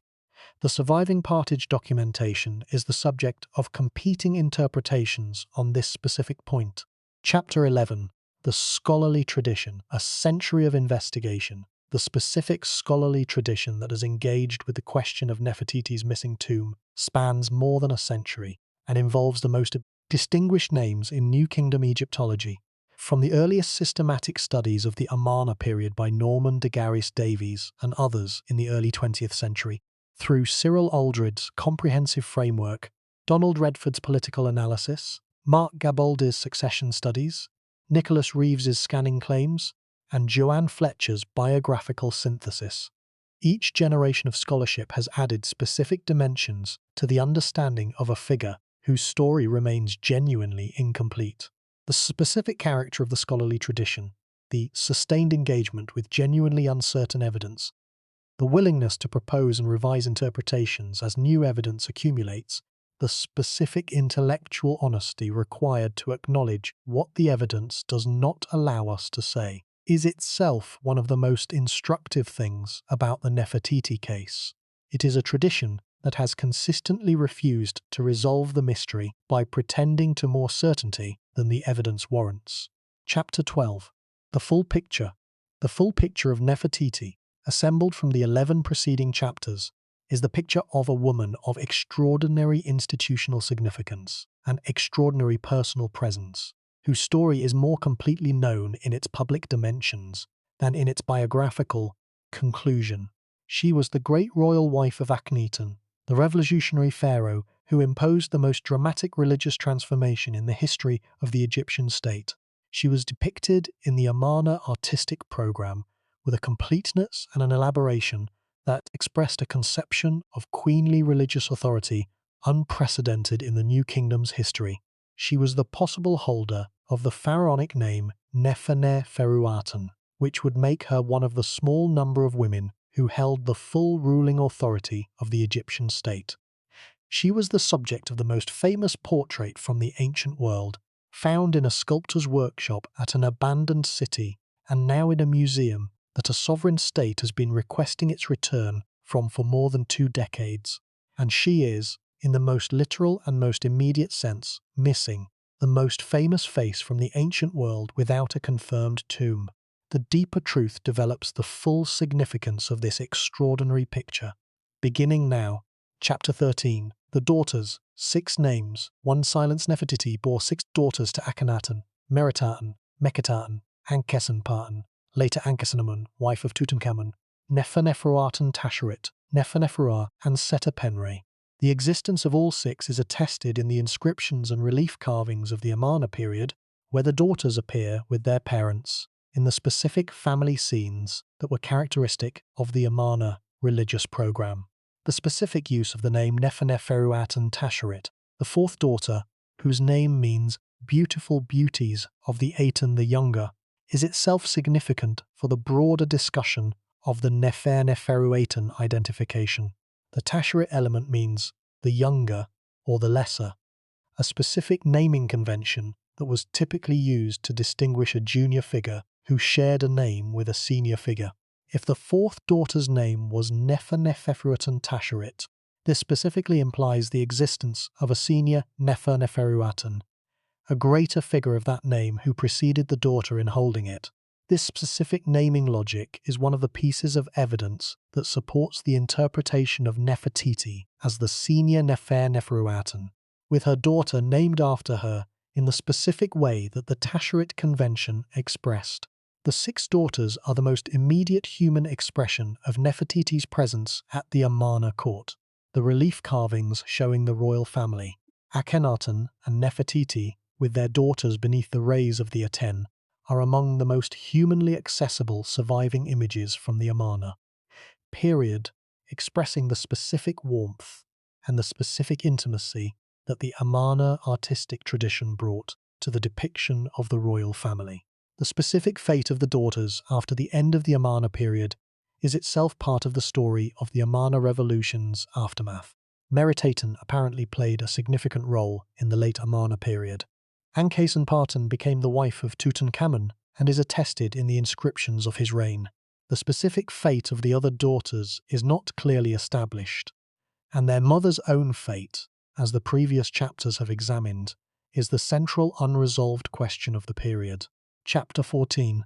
Nefertiti and Tai, two generations of queenly authority. The specific relationship between Nefertiti and her mother-in-law, the two most politically significant queens of the Egyptian 18th dynasty, is one of the most important comparative dimensions of the account of either figure. The previous episode in this series examined Tai in depth. The specific conclusion of that account was that Tai held a form of queenly political authority that was unprecedented in the New Kingdom's history. An independent institutional competence, acknowledged by the King of Mitanni as the relevant diplomatic authority, that went beyond the conventional queenly role without claiming the formal institutional markers of the pharaonic office. Nefertiti's authority was expressed differently, where Ti's authority was expressed primarily through the relational and diplomatic channels, the personal relationship with the pharaoh, the accumulated institutional knowledge of decades of court engagement, the specific recognition of foreign kings. Nefertiti's authority was expressed primarily through the representational and religious channels, the colossal statues, the smiting pose, the specific role in the Aten cult's ritual program. The specific comparison suggests that the two women express different strategies for the exercise of queenly political authority, strategies shaped by the specific circumstances of their respective reigns. Tai's reign was the new kingdom at its most diplomatically sophisticated and its most institutionally stable. Nefertiti's reign was the new kingdom at its most institutionally revolutionary. The specific form of each woman's authority reflected the specific institutional conditions of her reign, but the connection between them is not simply comparative. Nefertiti was Tia's daughter-in-law. The institutional model of queenly authority that Ti had developed across 38 years of Amenhotep III's reign was the institutional model that Nefertiti inherited, and, in the specific context of the Amarna revolution, radically extended. The specific precedent of the powerful queen at the center of the Egyptian court's governing culture was Ti's precedent. Nefertiti built on it in her own way. The two generations of queenly authority, the precedent and the extension, the diplomatic intelligence and the revolutionary theological presence, both women of extraordinary significance, both insufficiently recognized in the popular telling, both given their full recognition in the series that has been building toward this accounting. Chapter 15. The Legacy. What Nefertiti made possible. The specific question of Nefertiti's legacy, what the specific form of her authority and her presence at the center of the Amarna revolution made possible for the subsequent history of the Egyptian civilizational tradition is one of the most important dimensions of the account that the exploration section has been building. The most direct expression of her legacy is the specific precedent she set for the representation of royal women in the Egyptian artistic tradition. The specific character of the Amarna portrait tradition, the individualized characterization, the naturalistic treatment of the human face, the specific engagement with the features of specific individuals rather than the application of conventional types, was a development that had implications beyond the Amarna period itself. The post-Amarna artistic tradition incorporated specific elements of the Amarna naturalism into its own representational vocabulary, producing a synthesis of the conventional and the naturalistic that characterizes the Ramesside period's approach to royal portraiture. The specific portrait of Nefertiti, the bust, was itself, in a very specific sense, the most lasting expression of this artistic legacy. The object that survived the destruction of the city, the revision of the record, and 3,300 years of burial to become, in the hands of a Berlin museum, the most recognized image from the ancient world. The specific irony of this survival, that the face of the woman whose memory the post-Amarna period tried hardest to erase became the most recognizable face from the ancient world, is itself one of the most instructive observations about the specific limits of historical revision. You can erase the name from the inscriptions. You cannot erase the face from the stone. The face survived. The name survived in the specific fragments that the revision missed. And the woman, the most famous and the most mysterious of the ancient world's most famous civilization, is still being searched for 3,300 years after the sculptor Thutmose placed the unfinished master model on a shelf in his workshop and walked away from the city for the last time. The specific exploration of her story is complete. 15 chapters. The Amarna program, the bust, the city, the disappearance, the Neferuatan evidence, the Reeves theory, the alternative burial candidates, the younger lady mummy, the repatriation dispute, the scholarly tradition, the 6 daughters, the comparative analysis, and the legacy. Each chapter examining a specific dimension. The full picture assembled from all 15. The deeper truth develops its significance. Beginning now, the deeper truth develops its significance. The exploration is complete. The full picture is assembled, and the specific recognition of the most famous and the most mysterious woman of the ancient world is ready to be delivered in the form it demands. But first, the exploration section's final summary statement, which concentrates the full evidence into its most direct available form. The evidence verdict. Nefertiti was the great royal wife of Akhenaten and the co-central figure of the Amarna revolution, whose specific role in the Aten cult's ritual program was depicted with unprecedented completeness in the Amarna artistic tradition. Her most famous portrait, the limestone bust in the Berlin Neues Museum, is the most recognized image from the ancient world, made by the sculptor Thutmose in his workshop at the abandoned city of Akhenaten. Around year 12 of Akhenaten's 17-year reign, her name ceased to appear regularly in the surviving record, most plausibly because she adopted the name Neferuatan and assumed a co-pharaonic role in the governing of the state, a development whose specific evidence has been most comprehensively developed by Mark Gabolde. If she was buried as the pharaoh Neferuatan, her tomb would be expected to be in the Valley of the Kings. Nicholas Reeves has proposed that hidden chambers behind the north wall of Tutankhamun's tomb contain her original burial, but the specific scanning evidence for this claim has been contested, and the Egyptian Antiquities Ministry has concluded that it is insufficient to justify further investigation. The question of her specific burial place remains unresolved. That is the verdict. The exploration is complete. The deeper truth follows.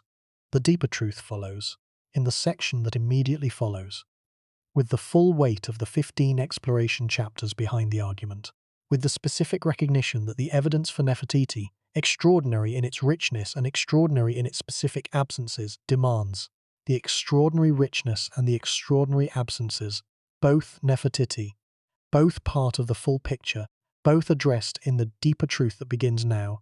Her name was Nefertiti. The exploration is complete. The deeper truth follows now. Now, Section 5. The deeper truth about the most famous face from the ancient world, the missing tomb, and the specific significance of the extraordinary combination of presence and absence that defines Nefertiti's archaeological record and her place in the history of the Egyptian civilizational tradition. The presence, the bust, the colossal statues, the relief carvings, the specific presence at the center of the most dramatic transformation in the tradition's long history. The absence, the missing tomb, the unconfirmed mummy, the specific gaps in the biographical record of the most famous figure of the most studied period in the history of the ancient world. Both of these, the presence and the absence, are the material of the deeper truth. Both are addressed in the section that follows. Beginning now. The deeper truth begins now, in Section 5, with all 15 chapters of exploration behind the argument, and with the full recognition of the woman who stood at the center of the most dramatic transformation in the Egyptian civilizational tradition's long history, whose face was carved in limestone by a sculptor named Thutmose and placed on a shelf in a workshop at an abandoned city for 3,300 years, and whose tomb remains one of the most compelling unsolved puzzles in the entire history of the ancient world.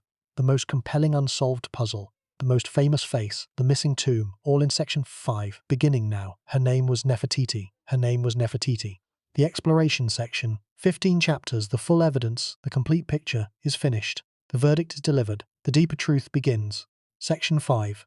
Now, beginning immediately, with the specific significance of the extraordinary combination of presence and absence that defines Nefertiti's place in the history of the ancient world, and in the ongoing project of recovery the scholarship of the Amarna period represents. The ongoing recovery, the extraordinary combination, the significance, all in Section 5, beginning now. Section 5 begins now. The deeper truth, the presence and the absence.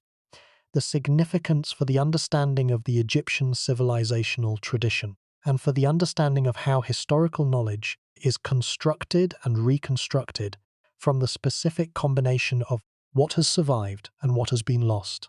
What has survived? The bust, the carvings, the city's ruins, the inscriptions that the revision missed, the evidence that has been accumulating for more than a century. What has been lost? The tomb, the mummy, the specific biographical account of the last years of one of the most important figures in the history of the New Kingdom. Both matter. Both are addressed in Section 5.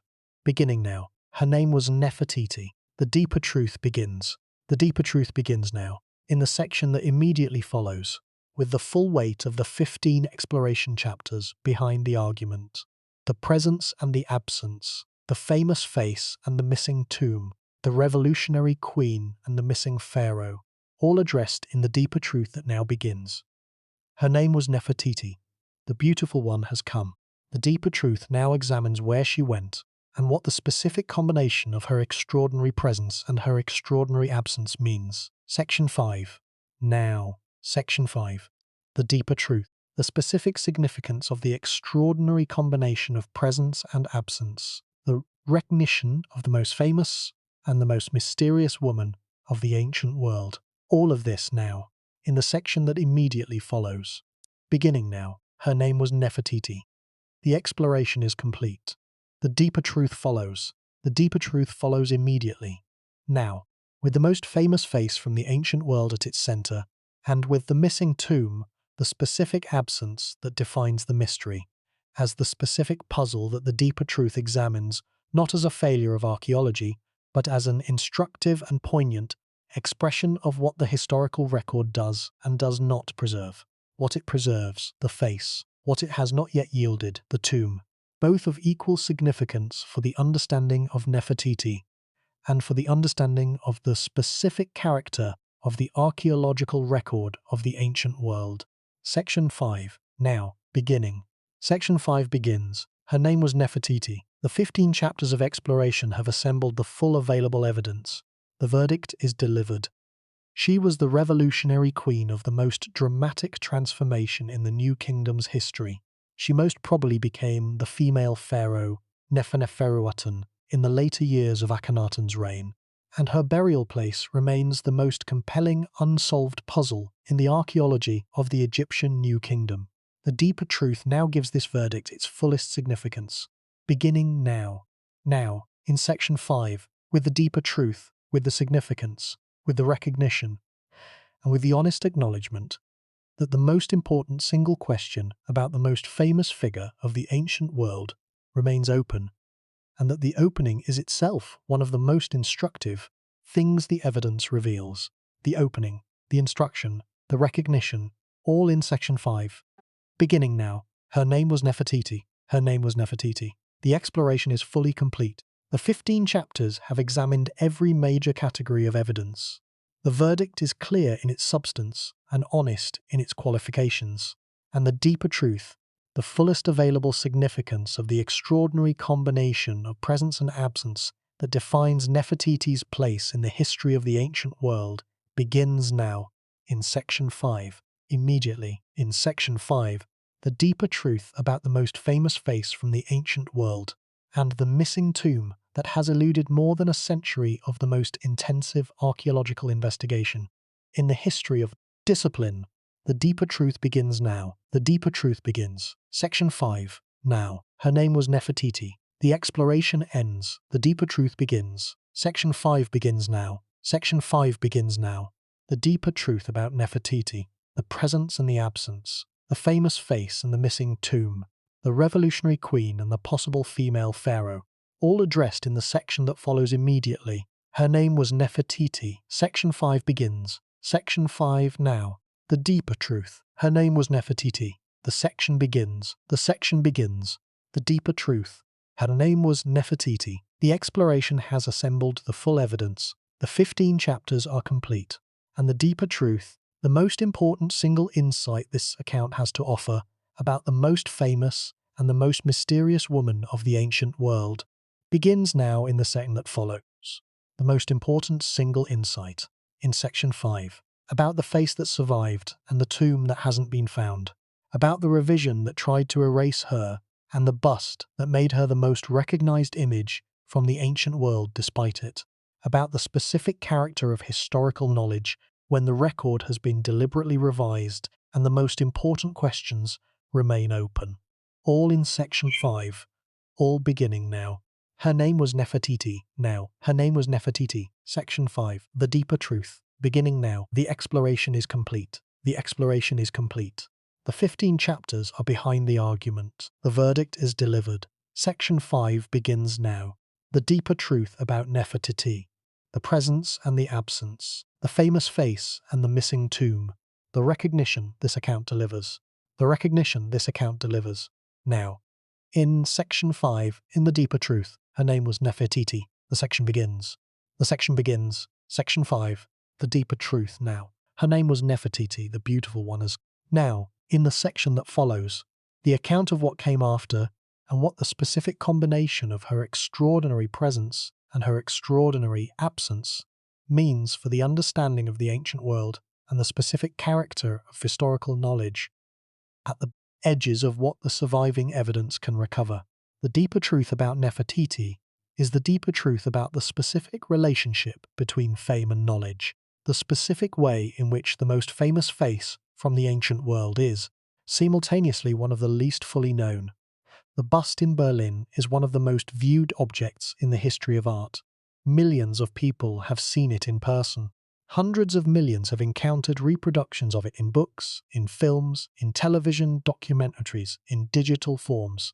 The face of Nefertiti is genuinely one of the most recognized images in the history of human visual culture, and the person whose face was carved in that limestone is, in the most important biographical respects, still missing. We do not know with certainty who her parents were. We do not know with certainty whether she became the ruling pharaoh of Egypt under the name Neferneferuaten. We do not know with certainty where she was buried. We do not know with certainty whether any of the unidentified mummies in the collections of the Cairo Egyptian Museum is her physical remains. The specific gap between the extraordinary visual familiarity of the bust and the extraordinary biographical uncertainty about the woman it depicts is the most instructive single fact about what the ancient evidence can and cannot preserve. The face was preserved because a sculptor placed it on a shelf in a workshop and the workshop was abandoned in the desert, and the desert preserved the limestone for 3,300 years, until a German photographer's tripod disturbed the surface. The biographical facts, who her parents were, what she did in the last years of her life, where she was buried, were preserved in documents and inscriptions that were then subjected to one of the most extensive programs of intentional historical revision in the ancient world's history. Let that sink in. The face survived the revision. The biography was the target of the revision. The revision was aimed at the texts, the names, the titles, the administrative records. The images could be defaced, and many were. But the specific image in the sculptor's workshop, buried under rubble in an abandoned city, was not defaced. It survived intact. This is the specific irony at the heart of the Nefertiti story. The intentional destruction of her biographical record produced the most famous face from the ancient world by ensuring that the biography was lost, and the image, the single surviving physical expression of her individual existence, became the primary means by which she was known. The deeper truth is also about the specific character of the post-Amarna revision, and what it tells us about the Egyptian tradition's engagement with its own history. The revision was not random vandalism. It was a specific institutional program.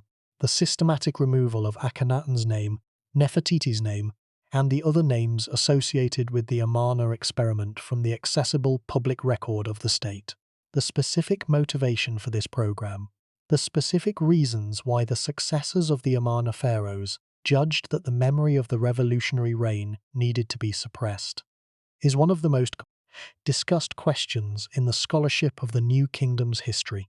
The specific irony is that the revision's extraordinary scope, the extensive effort required to erase so many inscriptions at so many sites, was itself the most powerful possible testimony to the importance of what was being erased. You do not spend that much institutional energy erasing someone who did not matter. The scale of the Amarna revision is, in the most paradoxical available way, the evidence for the extraordinary significance of the people whose memory it attempted to suppress. Nefertiti mattered. The revision was the proof, and the bust, the specific object that survived the revision, is the face of someone who mattered enough that the tradition that came after her felt it necessary to erase her. The deeper truth has a third dimension, the specific significance of the missing tomb as a historical and philosophical problem, rather than simply as an archaeological puzzle.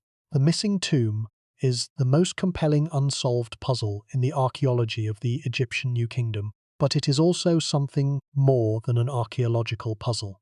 It is a specific expression of the epistemological limits of historical knowledge, the specific point at which the evidence we have and the evidence we need diverge in a way that cannot be bridged by any currently available method. We have the face, we do not have the tomb. The face is sufficient to establish the individual existence, the institutional role, the specific presence at the center of the most dramatic transformation in the New Kingdom's history. The tomb would be sufficient to establish the biographical conclusion, the specific fact of the death, the specific form of the burial, the specific identity of the person who was buried with the specific funerary equipment. The absence of the tomb leaves the biographical conclusion permanently open in a way that no amount of additional analysis of the surviving evidence can fully close. This is not a failure, it is a fact. And confronting it honestly, acknowledging that the most important single question about the most famous figure of the ancient world is genuinely open, and that the opening reflects the specific character of the surviving evidence rather than any failure of archaeological method, is part of the intellectual honesty that this account has been practicing throughout. The honest acknowledgement, the open question, the face that survived and the tomb that has not been found. The deeper truth is stated in its three dimensions: the gap between fame and knowledge, the ironic testimony of the revision, and the epistemic character of the missing tomb. The implications develop these dimensions. The closing delivers the final recognition. The deeper truth has a fourth dimension that connects all three of the previous dimensions into the single most important insight this account has to offer: the specific observation that the most famous face from the ancient world is famous precisely because of the specific combination of forces: the revision, the desert, the workshop, the sculpture that the preceding three dimensions described. Without the Amarna revolution, there would have been no need for the workshop of Thutmose to develop the extraordinary naturalistic portrait tradition that produced the bust. Without the post-Amarna revision, the city would not have been abandoned in the specific way that preserved the workshop under rubble. Without the desert's specific preservation conditions, the bust would not have survived 3,300 years in a state of extraordinary completeness. Without Borchart's excavation in 1912, the bust would not have been found when it was. Every one of these conditions was necessary for the specific form in which Nefertiti's face is known to the modern world. Remove any one of them, and the face might not have survived, or might have survived in a different form, or might have been found at a different time.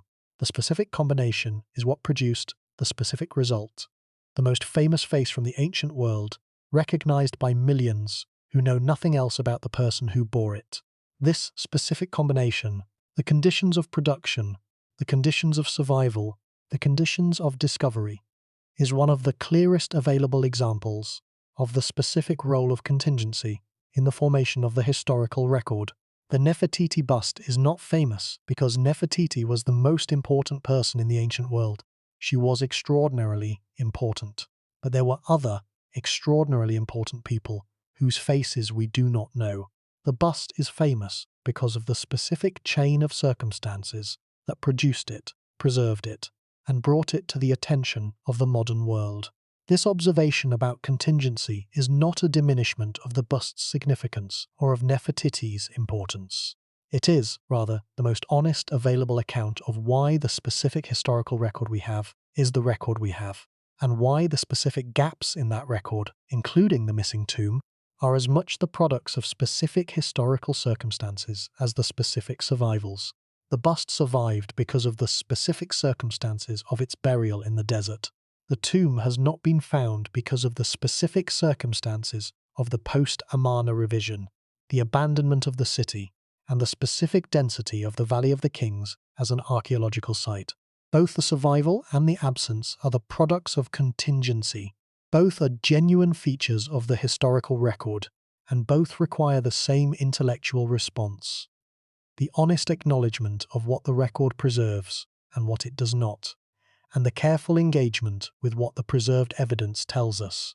Let that sink in one final time before the implications section begins. The most famous face from the ancient world, the missing tomb, both products of the same underlying historical circumstances: the Amarna revolution, its aftermath, the desert's preservation, the archaeologist's tripod, both genuine features of the historical record, and both requiring the same honest, careful, qualified engagement that this account has been practicing throughout. The honest engagement, the qualified, careful analysis, the recognition. Her name was Nefertiti. The deeper truth is stated. The implications follow. The implications follow now. But first, the grief that belongs to this specific account. The grief that is part of every account in this series, but that takes its most specific and most humanly immediate form in the account of the woman whose face is the most recognized image from the ancient world, and whose tomb has not been found. The grief is not the grief of historical ignorance, the simple sadness of not knowing things we wish we knew. It is the grief of the specific intentional erasure, the deliberate suppression of a memory by people who had the institutional power to suppress it, and who used that power with extraordinary thoroughness. Nefertiti was not forgotten accidentally. She was erased deliberately. The post-Amarna revision was not the passive product of time and neglect. It was the active product of people who chiseled names off walls, who replaced inscriptions, who dismantled buildings and removed the carved stones to reuse them for other purposes. They did this systematically, at scale, across multiple sites, over multiple generations. They worked hard to make sure she would not be remembered, and they failed. The bust survived. The fragments of the inscriptions survived. The abandoned city survived. The scholarly tradition that has been working to recover her for more than a century has made her the most famous face from the ancient world despite the revision. The failure of the revision is the grief's specific resolution, or, if not its resolution, its specific answer. The people who tried to erase her did not succeed. She is here, in this account, recognized in the full force of what the evidence reveals about her life and her authority and her extraordinary presence at the center of the most dramatic moment in the Egyptian tradition's long history. She is here. The revision failed. The recognition is given. Her name was Nefertiti. The implications follow now. The implications follow. They develop the three levels of significance: the individual, the tradition, the series arc, that the series has consistently applied. They address what the account has established about Nefertiti and why it matters, and they prepare the closing that gives her full recognition, its most personal and most direct form. Three levels: the full significance, the recognition, beginning now in the implications section. Her name was Nefertiti, the beautiful one has come. The deeper truth is complete. The implications follow. The implications section begins. In the section that immediately follows, the three levels, individual, tradition, series arc, developed in their full form, and the closing prepared, all beginning now. Before the implications begin, one more dimension of the deeper truth deserves its specific articulation, the specific observation about what Nefertiti's story means for the understanding of how revolutionary transformations are remembered in the long arc of civilizational history. The Amarna revolution was the most dramatic single transformation in the Egyptian civilizational tradition's 5,000-year history.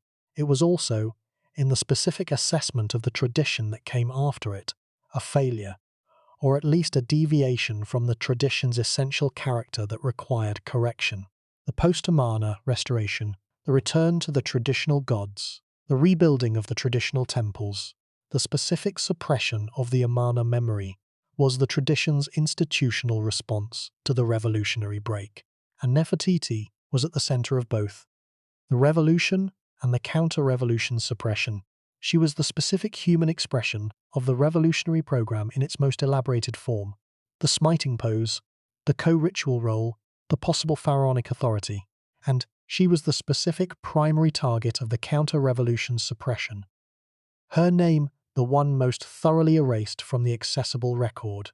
The specific significance of this double position, central to the revolution, primary target of the suppression, is that it places Nefertiti at the most contested and the most consequential boundary in the history of the Egyptian civilizational tradition, the boundary between the tradition's most extraordinary experiment and its most powerful act of self-preservation. She was on both sides of that boundary. She helped create the experiment, and the tradition's response to the experiment erased her from the record more thoroughly than it erased almost anyone else associated with the Amarna period. The specific significance of this erasure, and of the specific failure of that erasure, is what the deeper truth has been building toward. She was erased. She survived. The face that the revision could not reach became the most recognized image from the ancient world. And the account of her story, the full account, with the revolutionary theology and the diplomatic correspondence and the possible pharaonic authority and the missing tomb, is what this account has provided. The account is provided, the recognition is given, the implications now develop it in their three specific forms. Her name was Nefertiti. The deeper truth is complete. The implications follow. Now, the implications.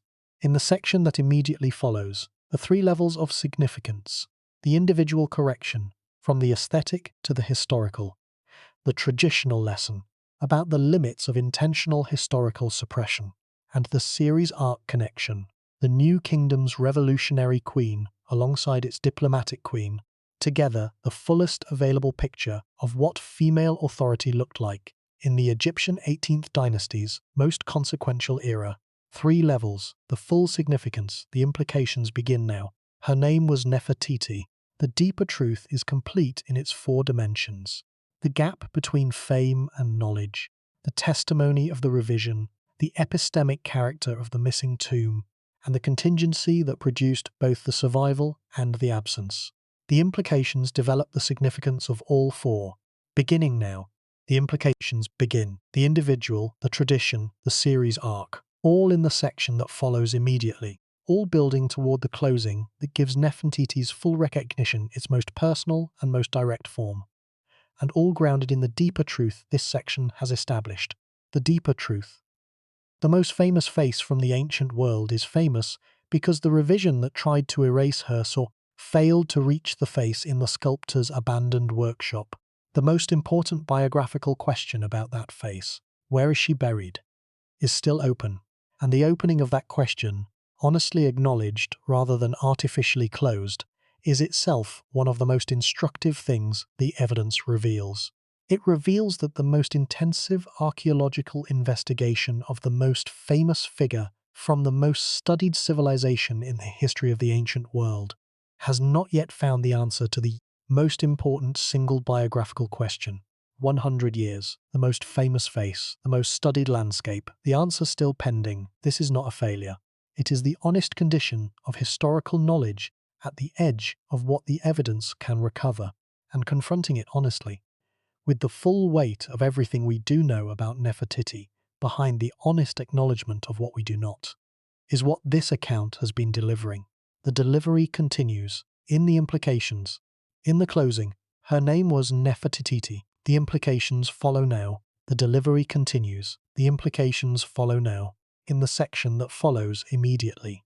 With the 3 levels of significance, with the full recognition, and with the honest acknowledgement that the most important single question about the most famous face from the ancient world is still waiting for its answer. Waiting. In the Valley of the Kings, or in the desert of Middle Egypt, or in a place not yet found. The answer is somewhere. The archaeology has not yet found it, and the specific waiting, the specific open question, is part of the full recognition this account delivers.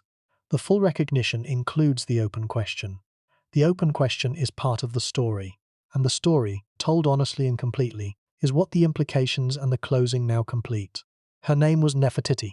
The implications begin. Now, the implications, the 3 levels, the full significance. Beginning in the section that immediately follows, her name was Nefertiti. She was the revolutionary queen who stood at the center of the most dramatic transformation in the Egyptian civilizational tradition's long history. She was the woman whose face was carved by a sculptor named Thutmose and placed on a shelf in a workshop in an abandoned city and preserved by the desert for 3,300 years. She was the woman the post-Amarna revision tried to erase and failed. She was the woman whose tomb remains the most compelling unsolved puzzle in the archaeology of the ancient world. All of this is the deeper truth. The implications develop it. The closing delivers it. Now, immediately, in the section that follows, the implications, the 3 levels, all developed now. The individual correction, the traditional lesson, the series arc connection, all beginning now. Her name was Nefertiti. The beautiful one has come. The deeper truth has established what that meant. The revolution, the authority, the revision, the survival, the missing tomb, the open question. The implications now examine what it means for the understanding of the ancient world and for the specific project of recovery that this series has been undertaking. The project of recovery, the specific understanding, the 3 levels of significance, all in the implication section, all beginning now. Her name was Nefertiti. Now, the implications, the recognition, the full significance of the most famous face from the ancient world examined in the honest and complete form the evidence demands. The evidence demands honesty. This account has provided it, and the implications now develop the specific consequences of that honesty for the understanding of Nefertiti, the Egyptian tradition, and the series arc that has been building toward this specific account. The specific account of the specific woman whose face has been famous for a century and whose story has been significantly less fully told than her face has been displayed. The story is told now, in its full form, with honesty, with qualification, with the open question named as an open question rather than artificially closed by premature certainty, and with the recognition that the open question, the missing tomb, the uncertain final years, does not diminish the full force of what the closed questions establish. That Nefertiti was one of the most extraordinary women in the history of the ancient world, and that she deserved the recognition this account delivers. The recognition, the implications, beginning now.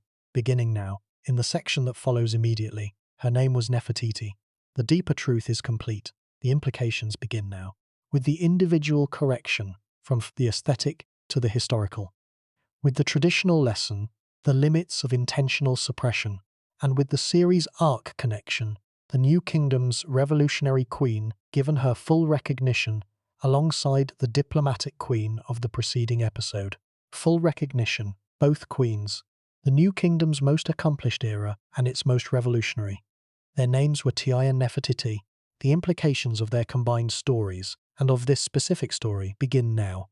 In the section that follows, the implications, now, beginning immediately. The three levels of significance, the full recognition, the honest acknowledgement of the open question, all in the section that follows. Her name was Nefertiti. The deeper truth is complete. The deeper truth is complete. The implications follow immediately. Her name was Nefertiti. The section begins now. The section begins. The implications, now. Her name was Nefertiti. Now. The implications section begins. Immediately. The recognition continues. Her name was Nefertiti. The recognition continues. In the implications and the closing that follow, all of it in service of the full recognition of the woman whose face has been famous for a century, and whose full story, the revolution, the authority, the revision, the survival, the missing tomb, is what this account has delivered. The delivery continues, beginning now. The implications of Nefertiti's story operate at three levels that the series has consistently identified as the relevant domains: the individual, the tradition, and the series arc. At the individual level, the implication is about the specific character of her recognition and what the specific form of her fame has obscured about the person she was.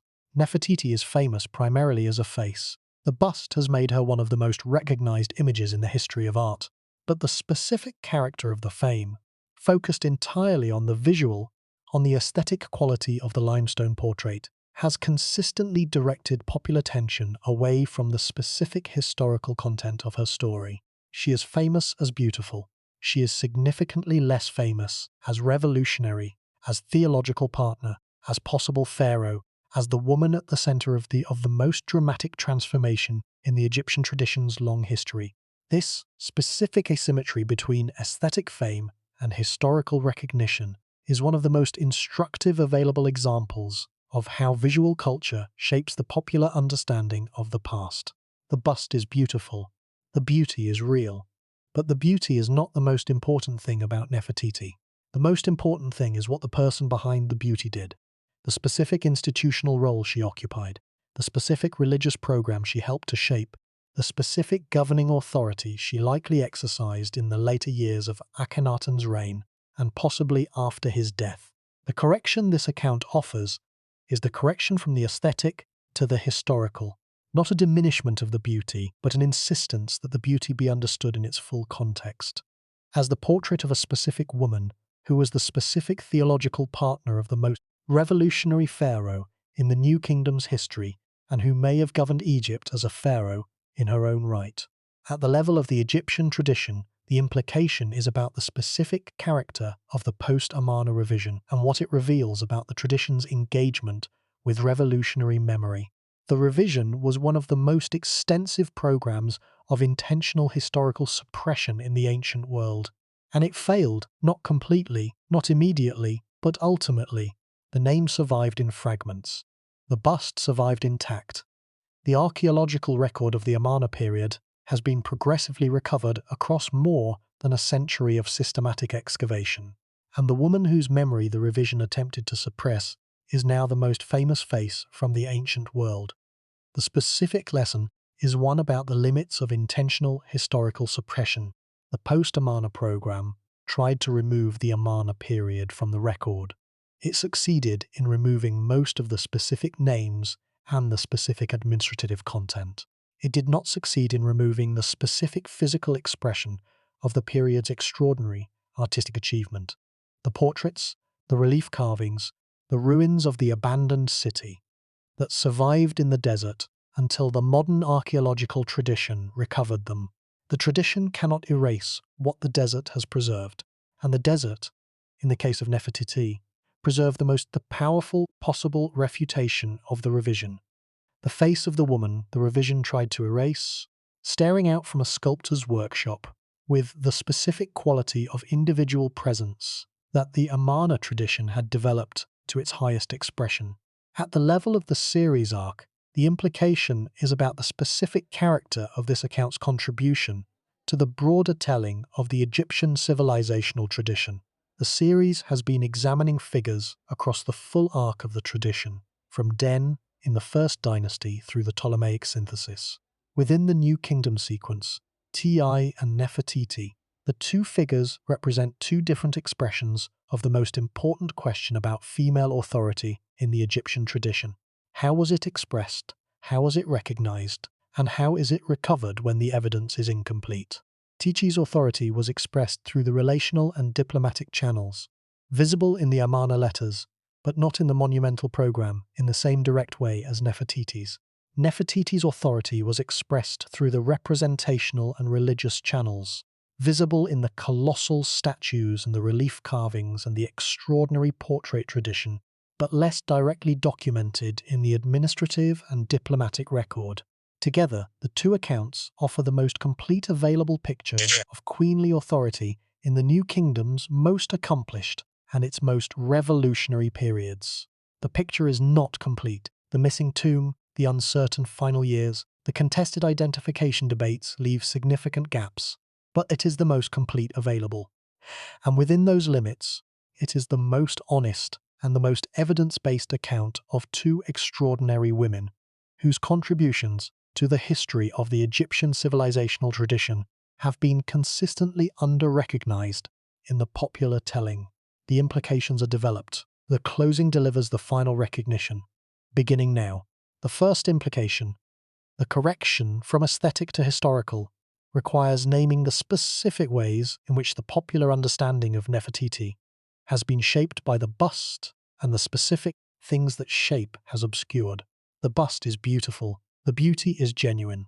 The technical mastery of the Amarna workshop tradition, the specific quality of the painted limestone, the specific effect of the inlaid eye, all of these are real and genuine aesthetic achievements. The bust deserves its reputation as one of the finest works of art from the ancient world. But the face has become the filter through which Nefertiti's entire story is perceived, and that filter has consistently directed attention away from the historical content of who she was. When most people encounter Nefertiti, they encounter the aesthetic experience of the bust, the beauty, the elegance, the composed expression. What they do not typically encounter is the smiting pose at the Amarna temples, the specific character of the Aten cult's theological program, the possible pharaonic authority, the 6 daughters, the revision that tried to erase her, or the open question of the missing tomb. These are the historically important things.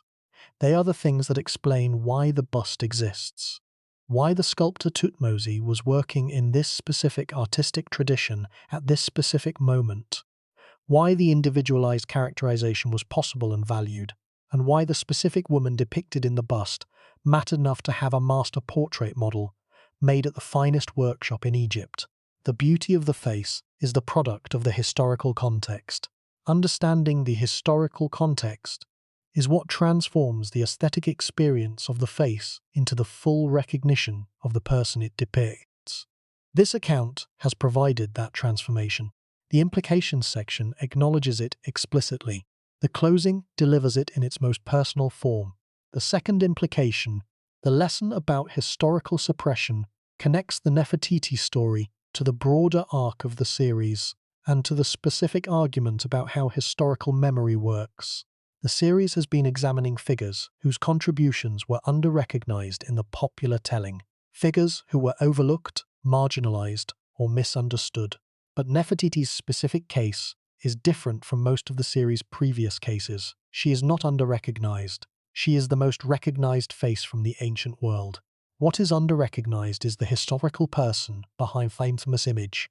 The specific mechanism of this under-recognition is the revision, the post-Amarna program that tried to erase the historical person while the image survived in the sculptor's workshop. The revision succeeded in removing the biographical content from the accessible record. The image survived, because it was in a place the revision could not reach. The result is a situation unique in the history of the ancient world. A figure who is simultaneously one of the most visually famous and one of the most biographically uncertain in the entire record of human civilization. This specific situation is itself instructive about the limits and the ironies of intentional historical suppression. The revision could erase names. It could not erase faces that were buried in the desert, and the face it could not erase became, in the specific hands of a German archaeologist and a Berlin museum, the most famous image from the ancient world. The third implication, the series' arc connection, places Nefertiti in her proper position within the specific narrative the series has been building. The series has traced the Egyptian civilizational tradition from Den in the First Dynasty through Ti in the 18th. Nefertiti follows Ta directly. The revolutionary queen after the diplomatic queen, the Amarna transformation after the zenith of the imperial tradition. The two women together offer the New Kingdom's fullest available picture of what female authority looked like at its most fully expressed. The relational diplomatic authority of Ti, the revolutionary theological authority of Nefertiti, both unprecedented in the history of the tradition, both given their full recognition in this series. Together, the two accounts represent the series' most complete engagement with the question of female political authority in the Egyptian New Kingdom. The question has been answered as fully as the evidence allows. It was real, it was substantial, it was acknowledged by the most sophisticated observers available, and it expressed itself in forms that were shaped by the specific institutional conditions of each woman's specific reign. The closing delivers the final recognition now. Her name was Nefertiti. The closing delivers the final recognition. But before it does, the implications section requires one more specific observation about what the combination of Nefertiti's story with the broader series creates. The series has now examined 20 figures across the full arc of the Egyptian civilizational tradition. The Old Kingdom figures, Den, Kasekemwi, Usukaf, Setibor, Nusere, Hetifas I, Sobekneferu, Nitocris, Ankh-Nespapi II, trace the founding, experimental, and closing phases of the First Great Pyramid building era. The late period and Ptolemaic figures, Taharqa, Psamtik I, Necho II, Apries, Amasis, Nectanebo II, Ptolemy I, Ptolemy II, Ptolemy V, traced the tradition's final centuries and its synthesis with the wider Mediterranean world. And the New Kingdom figures, Ti and Nefertiti, represent the tradition at its imperial zenith and its most dramatic transformation. Across all 20 accounts, the series has been making a specific argument that the Egyptian civilizational tradition was shaped by specific individuals at specific critical moments, and that the most important of those individuals are often the least recognized in the popular telling. The series has been correcting that recognition, delivering, one account at a time, the fuller telling of the tradition's story that the evidence supports. Nefertiti is the 20th figure in the series. She is also, in a specific and compelling way, the figure whose case most directly illustrates the central argument. The most famous face from the ancient world, whose full historical recognition has been consistently obscured by the fame of the face itself, is given her complete recognition here, not as the beautiful image in the Berlin Museum, but as the revolutionary theological partner, the possible female pharaoh, and the target of the post-Amarna revision, whose failure to erase her is the specific evidence for her extraordinary importance. The recognition is complete. The closing delivers its final form. Her name was Nefertiti. Her name was Nefertiti. The implications are complete. The recognition is given. The closing follows now, in the section that immediately follows. With the workshop, with the bust, with the missing tomb, and with the name spoken in the full force of everything this account has established. The full force, the workshop in the abandoned desert city, the sculptor named Thutmose, the limestone face that survived 3,300 years to become the most recognized image from the ancient world, the revolutionary queen whose tomb has not been found, the most compelling open question in the scholarship of the Egyptian New Kingdom. All of this is Nefertiti. The closing honours her now. The closing honours her now, in the section that immediately follows. Her name was Nefertiti. The beautiful one has come. The closing begins. The closing begins. Now. Her name was Nefertiti. The closing begins. On the 6th of December 1912 CE, Ludwig Borchardt's workers cleared the rubble from the floor of Thutmose's workshop and exposed the limestone bust that had been lying there since the day the sculptor walked away from the abandoned city. The sculptor had placed the bust on a shelf. The shelf had collapsed, as shelves do across 3,000 years. The bust had fallen to the floor. The rubble of the collapsed workshop had covered it, and it had lain there in the desert darkness for 3,300 years, while above it the carved and painted surfaces of the royal temples were being defaced, while the city was being stripped for building material, while the names of the pharaoh and his queen were being systematically removed from every inscription that could be reached. The face survived. The name survived in fragments. The woman herself has not yet been found. The answer to the title question, who was Nefertiti, the beautiful queen whose tomb remains missing, is now as complete as the available evidence allows.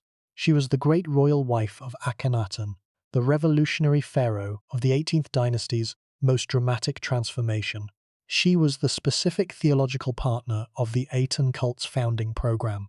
Depicted in the smiting pose, performing the rituals alongside the pharaoh, present at the center of every dimension of the revolutionary religious and political vision that the Amarna period represented.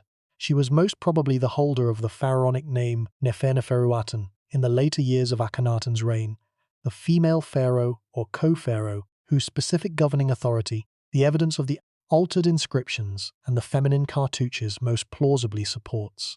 She was the mother of 6 daughters, one of whom became the wife of Tutankhamun, and whose name, Ankhesenamun, is one of the most directly Amarna period names to have survived in the consciousness of even the casual student of ancient Egypt. She was the subject of the most extraordinary sculptural portrait from the ancient world, the bust that now sits in the Berlin Neues Museum, that Egypt has been requesting the return of for decades, and that has made her the most visually recognized figure from the ancient world, despite the specific biographical uncertainty that surrounds her final years. She was the target of one of the most extensive programs of intentional historical suppression in the ancient world's history, and the primary beneficiary of the specific irony that the suppression of the biographical record made the survival of the visual record all the more compelling, and her tomb has not been found. The search continues. Nicholas Reeves believes it is behind the north wall of Tutankhamun's tomb. The Egyptian antiquities mystery is not convinced. The scanning technology continues to be refined. The Amarna period continues to be excavated, studied, analysed, and the question remains open. The most important single question about the most famous face from the ancient world. Open, genuinely uncertain, still awaiting the specific discovery that will close it. Walk past the Nefertiti bust in the Berlin Neues Museum, knowing what you now know about the woman it depicts. The smiting pose at the Amarna temples, the 6 daughters beneath the rays of the Aten, the diplomatic intelligence that shaped the most revolutionary court in the New Kingdom's history. The possible pharaoh who may have governed Egypt after her husband's death. The woman the post-Amarna revision tried to erase. The busts survived the erasure. The woman is still being searched for. Her name was Nefertiti. The beautiful one has come, and somewhere in the Valley of the Kings, or in the desert of Middle Egypt, or in a place the archaeology has not yet found, she is still there, waiting. The answer to the title question, who was Nefertiti, the beautiful queen whose tomb remains missing, deserves its fullest statement here, in the closing, before the account ends. She was the great royal wife of the most revolutionary pharaoh in the New Kingdom's history. She was the theological partner of a religious transformation that attempted the most radical restructuring of the Egyptian divine order in the tradition's 5,000-year arc. She was depicted in the smiting pose, the pharaoh's exclusive iconographic claim, at the temples of the Aten, making her one of the most institutionally prominent queens in the history of the New Kingdom's representational tradition. She most probably adopted the name Nefertiti and governed Egypt as a co-pharaoh or as a pharaoh in her own right in the final years of Akhenaten's reign, and possibly in the years immediately after his death. She had 6 daughters. One of them became the wife of Tutankhamun. Another may have governed Egypt in the chaotic transition period after the Amarna experiment ended. The daughters are the most immediately human expression of her presence at the Amarna court. The family scenes beneath the rays of the Aten, the 6 girls named for specific aspects of the Aten cult's theology, the specific grief of the burial scenes in the Amarna royal tomb, where Akhenaten and Nefertiti mourn over the body of Meketaten. She was the target of one of the most extensive programs of intentional historical suppression in the ancient world's history, and she survived it, not because the suppression failed entirely, but because the specific object that preserved her face with the most extraordinary fidelity was in a place the suppression could not reach. A sculptor's workshop in an abandoned city, buried under rubble in the desert of Middle Egypt. The bust survived. The name survived in fragments. The evidence accumulated. And now, more than 3,300 years after the sculptor, Thutmose, placed the unfinished master model on a shelf and walked away from the city for the last time, her full story is given, the telling it has always deserved. She was there, at the center of the most dramatic moment in the Egyptian tradition's long history. The bust in Berlin is the face of that center. The missing tomb is the question that the archaeology has not yet answered. And the combination, the famous face and the missing burial, is the specific character of the evidence for the most famous and the most mysterious woman of the ancient world. She is still being searched for. The search continues, and somewhere in the Valley of the Kings, or in the desert of Middle Egypt, or in a place not yet found, the answer to the most compelling open question in the archaeology of the ancient world is waiting to be discovered. Her name was Nefertiti. The beautiful one has come, and somewhere she is still there, waiting. Walk into the Neues Museum in Berlin. Find the room where the bust is displayed. Stand in front of it. Look at the face, the specific quality of the painted features, the composed expression, the empty eye socket, and the living inlaid eye. Look at it.